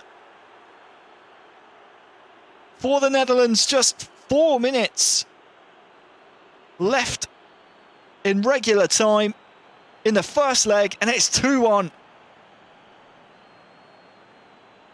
like a pressure cooker, Wes. Those corners were always going to add up. And in the end, the pressure was just too much for Georgia. Yeah, you've got to be questioning the Georgian defence there. I mean, you know it's going to be a drill corner. You know where it's going. You're going to have to put a stop to it somehow. They just don't. And as a result, mamma mia, you don't want to be leaving it this late in the game. I know you said it was a winner, but we've seen late goals. We saw it in England versus Italy. We did. We see a repeat here. Certainly not out of the realms of possibility.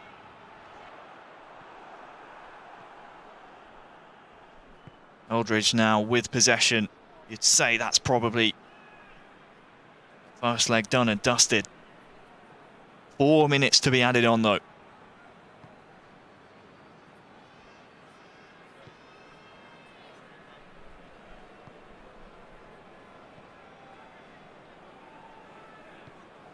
And instead, Aldridge is pushing for another goal here to maybe make things a little bit easier on Indominator in the second leg. Berghuis is also there, but it bounces safely back to the Georgian keeper, and I think that one will be our final piece of action in a nervy first leg.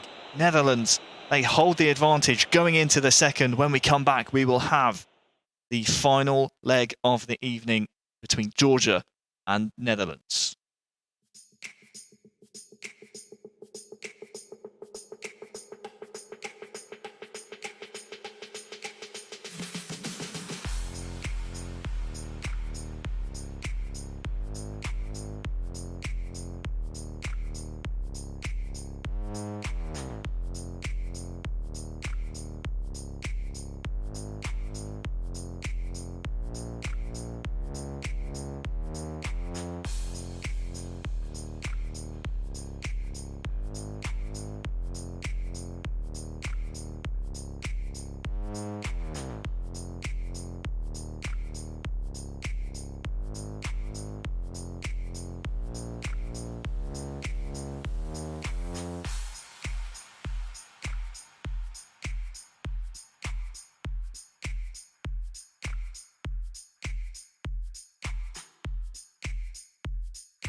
Well, here we go then. What could be a very, very difficult task for the Netherlands.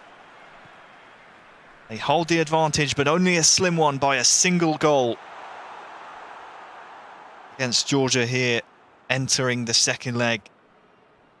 It's Indominator of Arsenal Football Club in for the Netherlands, and for Georgia, it's Vamo, 22.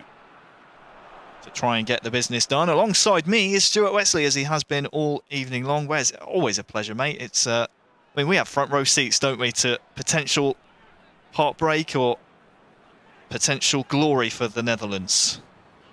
It's the greatest soap opera in eFootball, Pez. I'll say that much. It's, I think if you're looking at it from a Dutch standpoint, you know, you have a Dominator who is well versed. Well, there's a chance here for Georgia, and they get the early goal.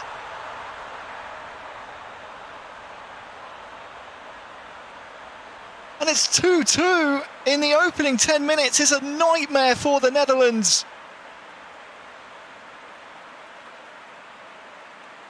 That could be a goal that puts a huge dent in their automatic qualification hopes here, Wes, and it's so well worked by Georgia.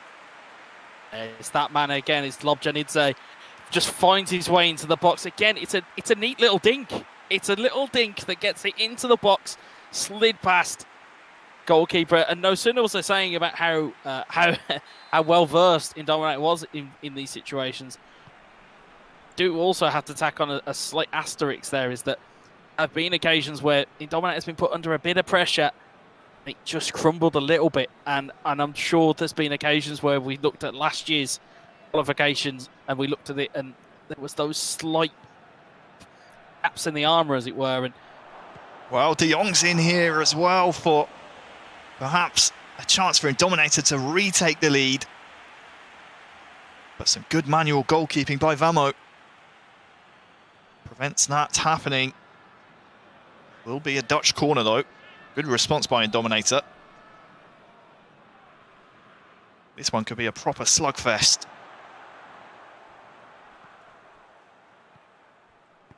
Papinashvili gets it up to the front men. Kankava.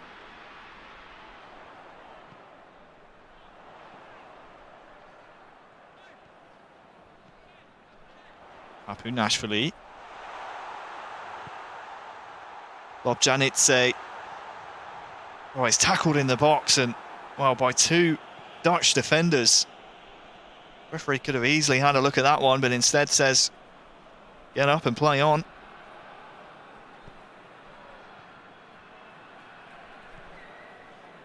Depay now.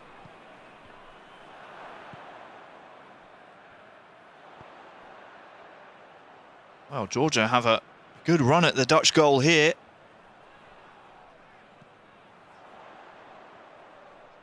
Dutch defenders chasing the ball. The referee says that one's a little bit too physical for his liking, and, well, looks a bit soft for me.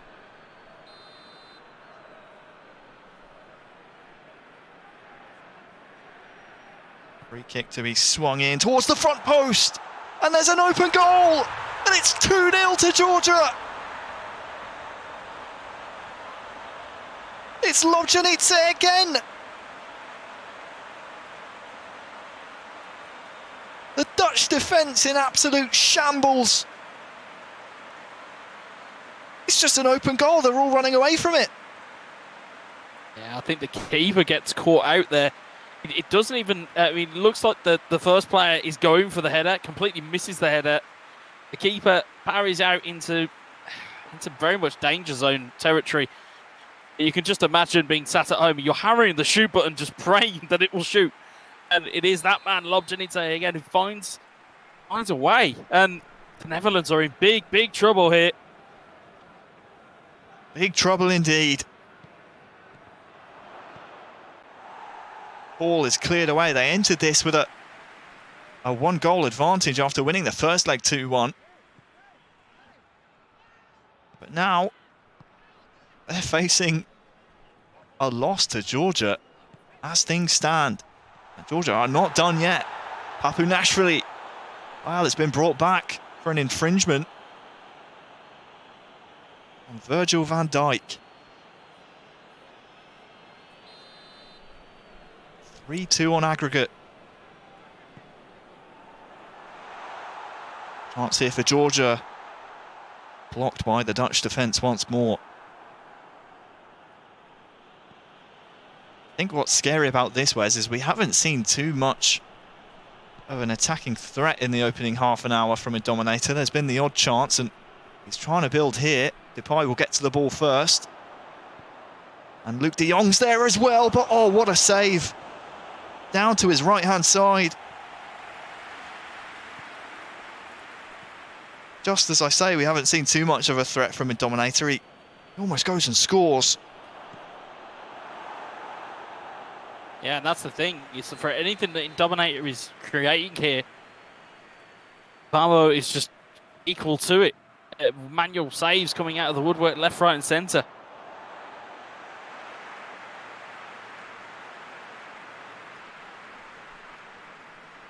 Well, 93% of the passes Georgia have attempted have found the target so far. That is to be applauded. Vamo has not made things easy on Indominator here whatsoever. I tell you who will be loving this performance. It's Greece.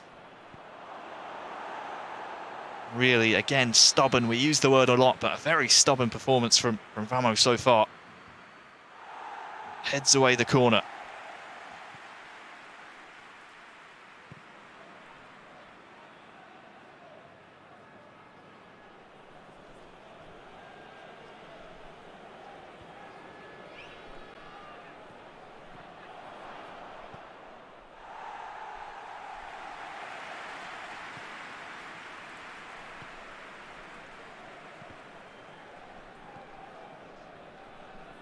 Dumfries, now 5 in-game minutes until half-time here in the second leg.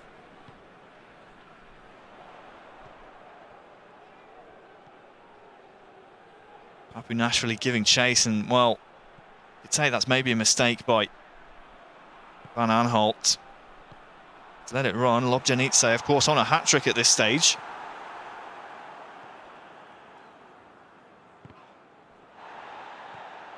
Retrieves the ball once more. Well read by Indominator there. Now has a chance maybe to counter-attack and have the last chance at the half, but that will fall, in fact, the other way. Georgia starting to build now. Lovely footwork, and he goes for goal, and it's 3-0.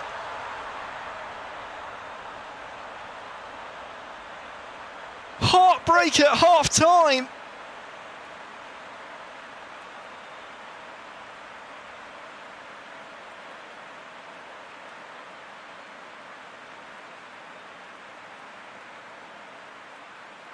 And Netherlands, their hopes of automatic qualification circling the drain. Jack Vertadze, what have you done there? That is a mind-blowing piece of skill. I can't even read what he's done there. That is incredible. I'm just going to watch it back again here. You see the ball goes into him. It looks like there's a super cancel. There's some skill dribbling in there. He's just gone past the defender. He's hit the shot, and it's a fantastic goal. Absolutely fantastic goal. The last kick of the half.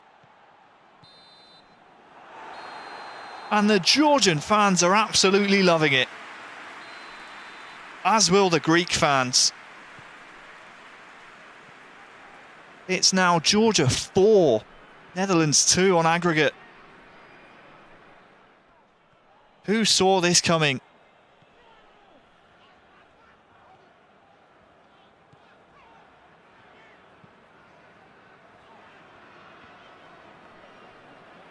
This will be a very famous victory for Georgia if they can see this out. Incredible.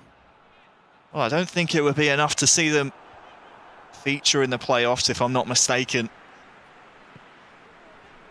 Just they'd certainly win fans around the world.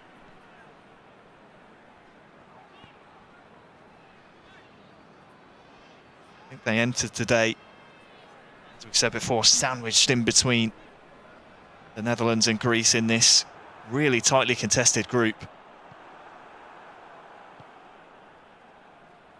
Now we're seeing why. The Dominator, though, has work to do now. Depay.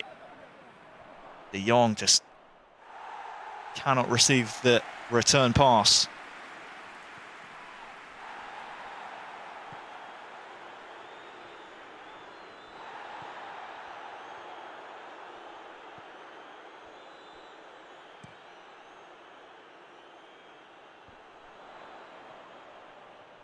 Azerbaijan. Some of that super cancels we're seeing coming in here from Vamo is very, very impressive indeed.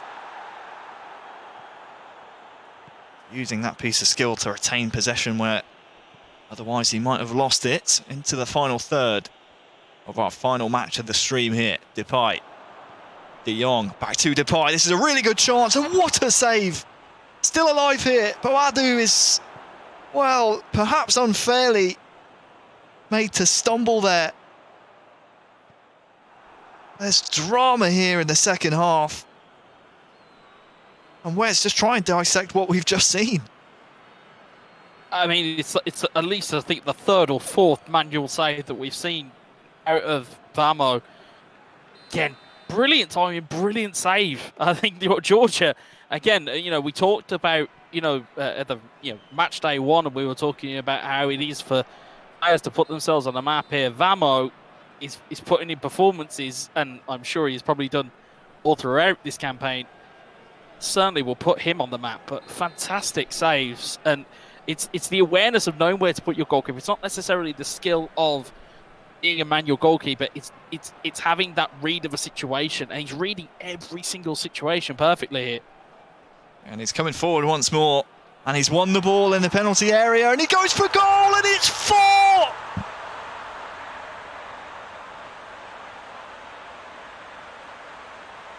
Greece are in dreamland right now. Vamo, take a bow. To shoot from this angle and to find the goal is absolutely incredible. It's 4-0, Wes. It's 4-0.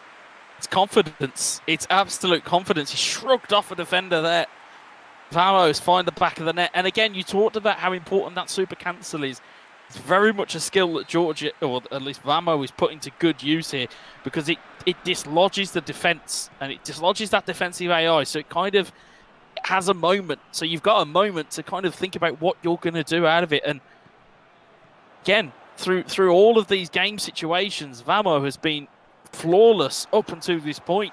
And he's through once again, goes for the little heel chop. The goalkeeper does just enough, but that, I think you're right, that's a man playing with confidence right there.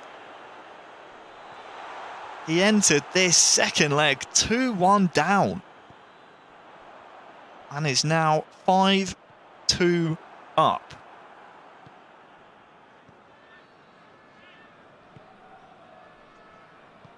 And if you're in Dominator, if there's a time to go, it's now. You have to go now. Depay, De Jong goes for goal, and there's one back.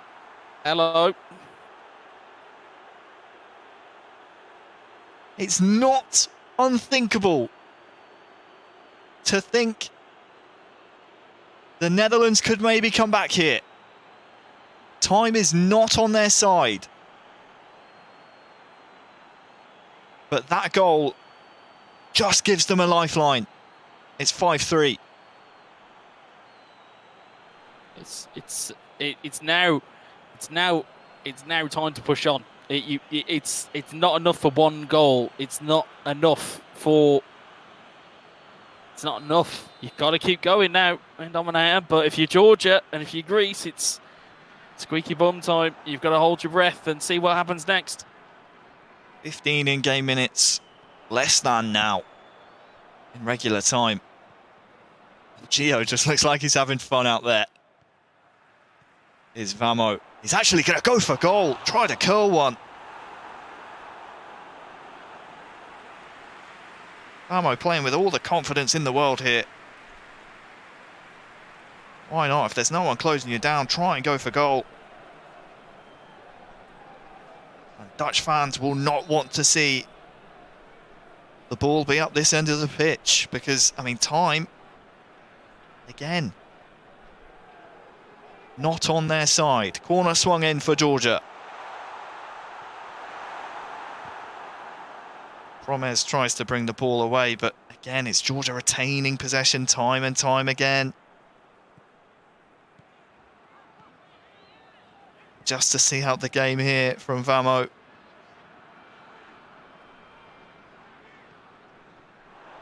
Well, he's given the ball away. Boadu looking for their crossed in the box, but the goalkeeper has the ball in his hands. Netherlands come again. Netherlands quelled again.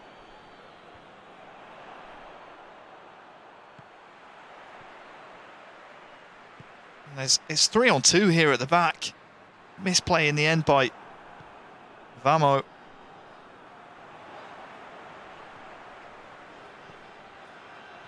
But look at this, Vamo's in once more. 3-on-2 again at the back momentarily. Looks like he just went for the chip there. Trying to give us a bit of entertainment, I think, Wes. Yeah, and I suppose it's a testament really to Georgia. Georgia, realistically, I don't think have anything to play for or had anything to play for in this game. They very much could have came into it and played at half pace and tried to experiment and try and do all these different things. Instead, they've just took it and gone, nope, we're gonna compete, keep the competitive streak alive. and it looks as though has sealed the fate of the Netherlands and has given Greece an automatic spot through to eEURO 2021. Georgia are trying to make it 5 here. He's tried to lob the goalkeeper, but nothing doing. So for the second year in a row, we will see Greece automatically through to eEURO 2021. Georgia win 4-1. You read that correctly. Georgia 4, Netherlands 1 in the second leg. An incredible performance from Vamo. Truly one for the eEURO record books, because so impressive. We can see the stats here. Outclassed in every single aspect was in Dominator, and in the end it's Georgia 4, Netherlands 1 on aggregate. It's 5-3. Whereas what I mean, what an incredible day's action we've had. It's I mean, I don't even know where to start. We have to congratulate Greece, of course. We know now for a certainty, if I'm not mistaken, that they have qualified for eEURO 2021. Correct me if I'm wrong at any point. But yeah, let's just take a look back once again. I know we did this not too long ago, but we can now maybe start to look into some of the qualification permutations for some of these nations.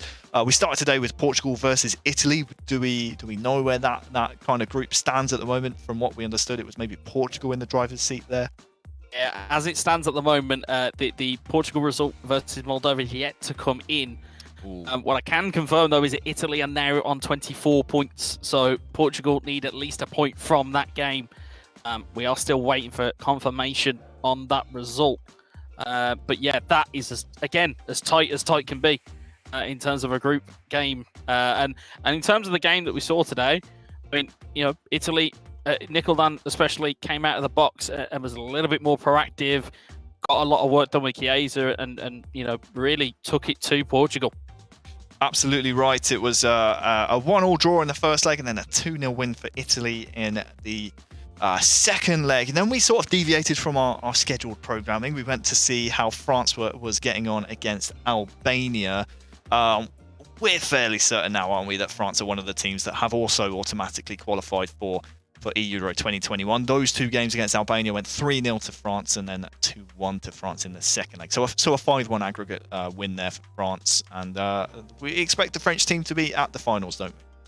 Yeah, I can confirm it's France who are qualified from that group as group winners.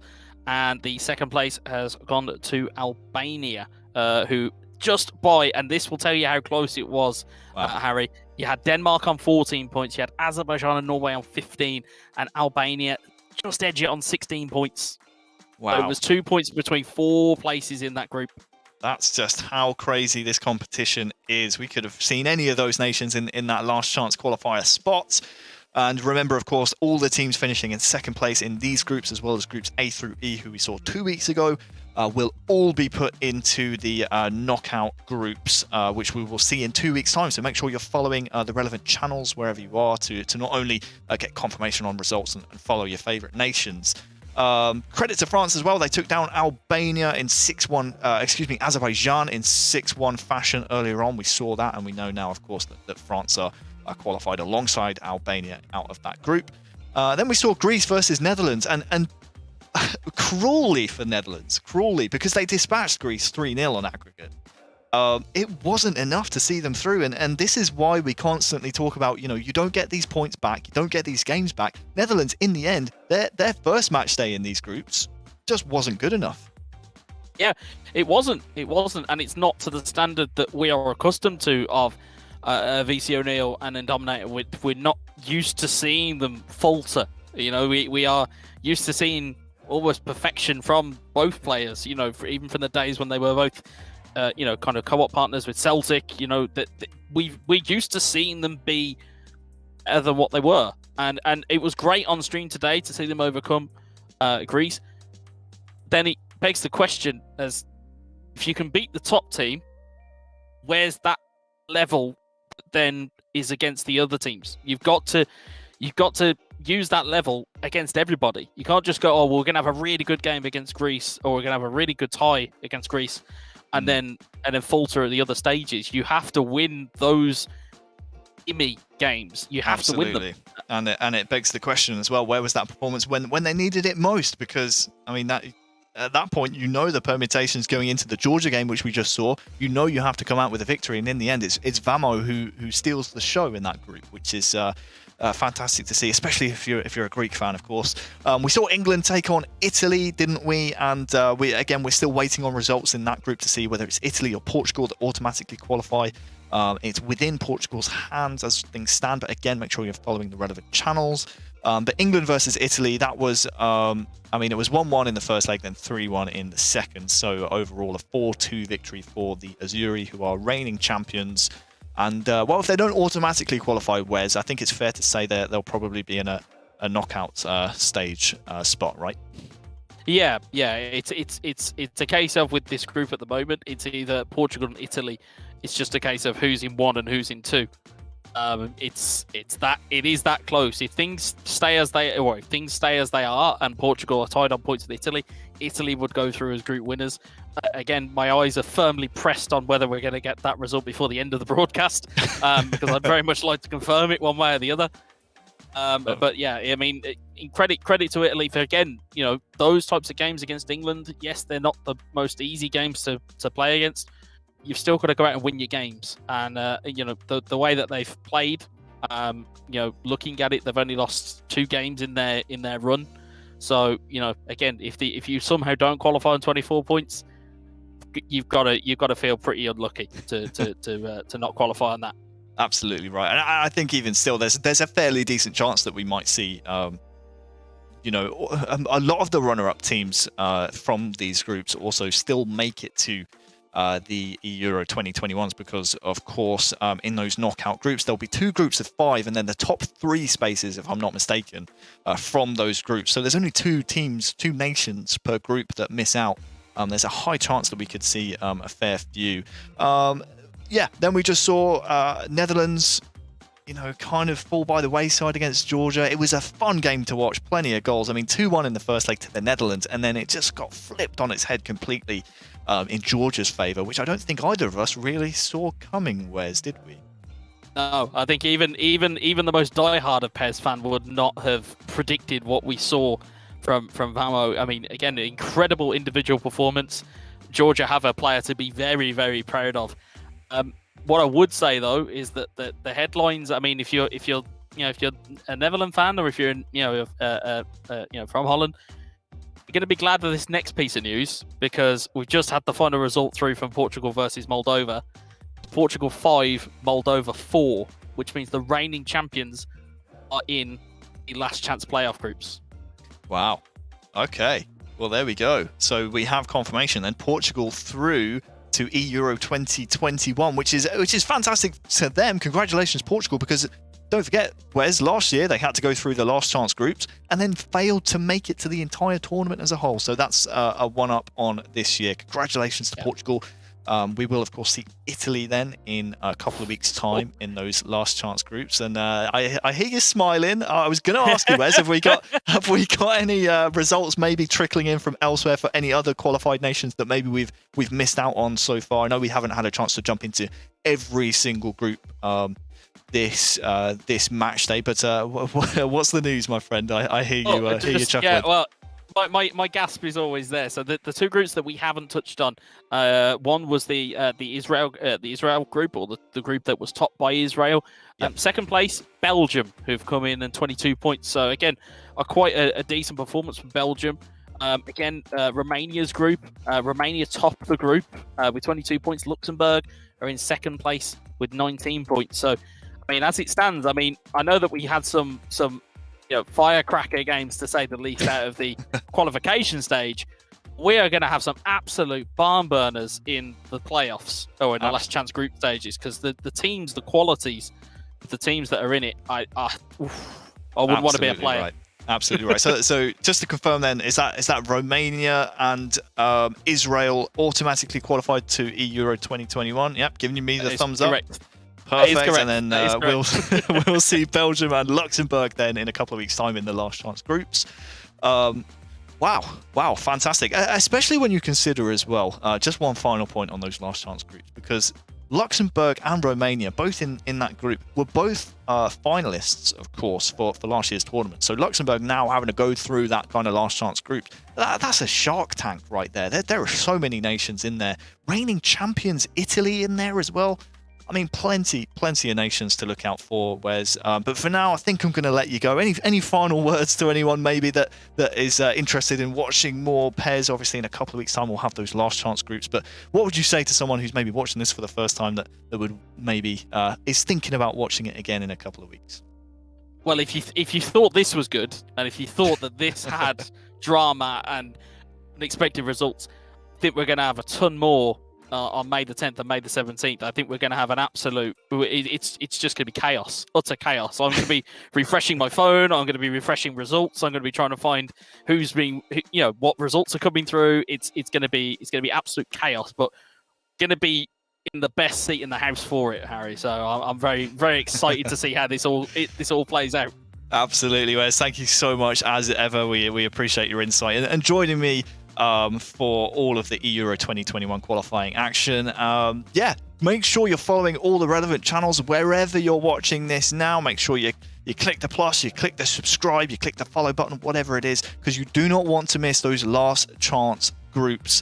As Wes said, on May 10th, May 17th. We're going back-to-back weeks, so make sure you stay tuned. And from me, Harry Channon, thank you so much for watching. We hope to see you in a couple of weeks' time. We hope you've enjoyed the action. And for now, it's goodbye from me. Goodbye.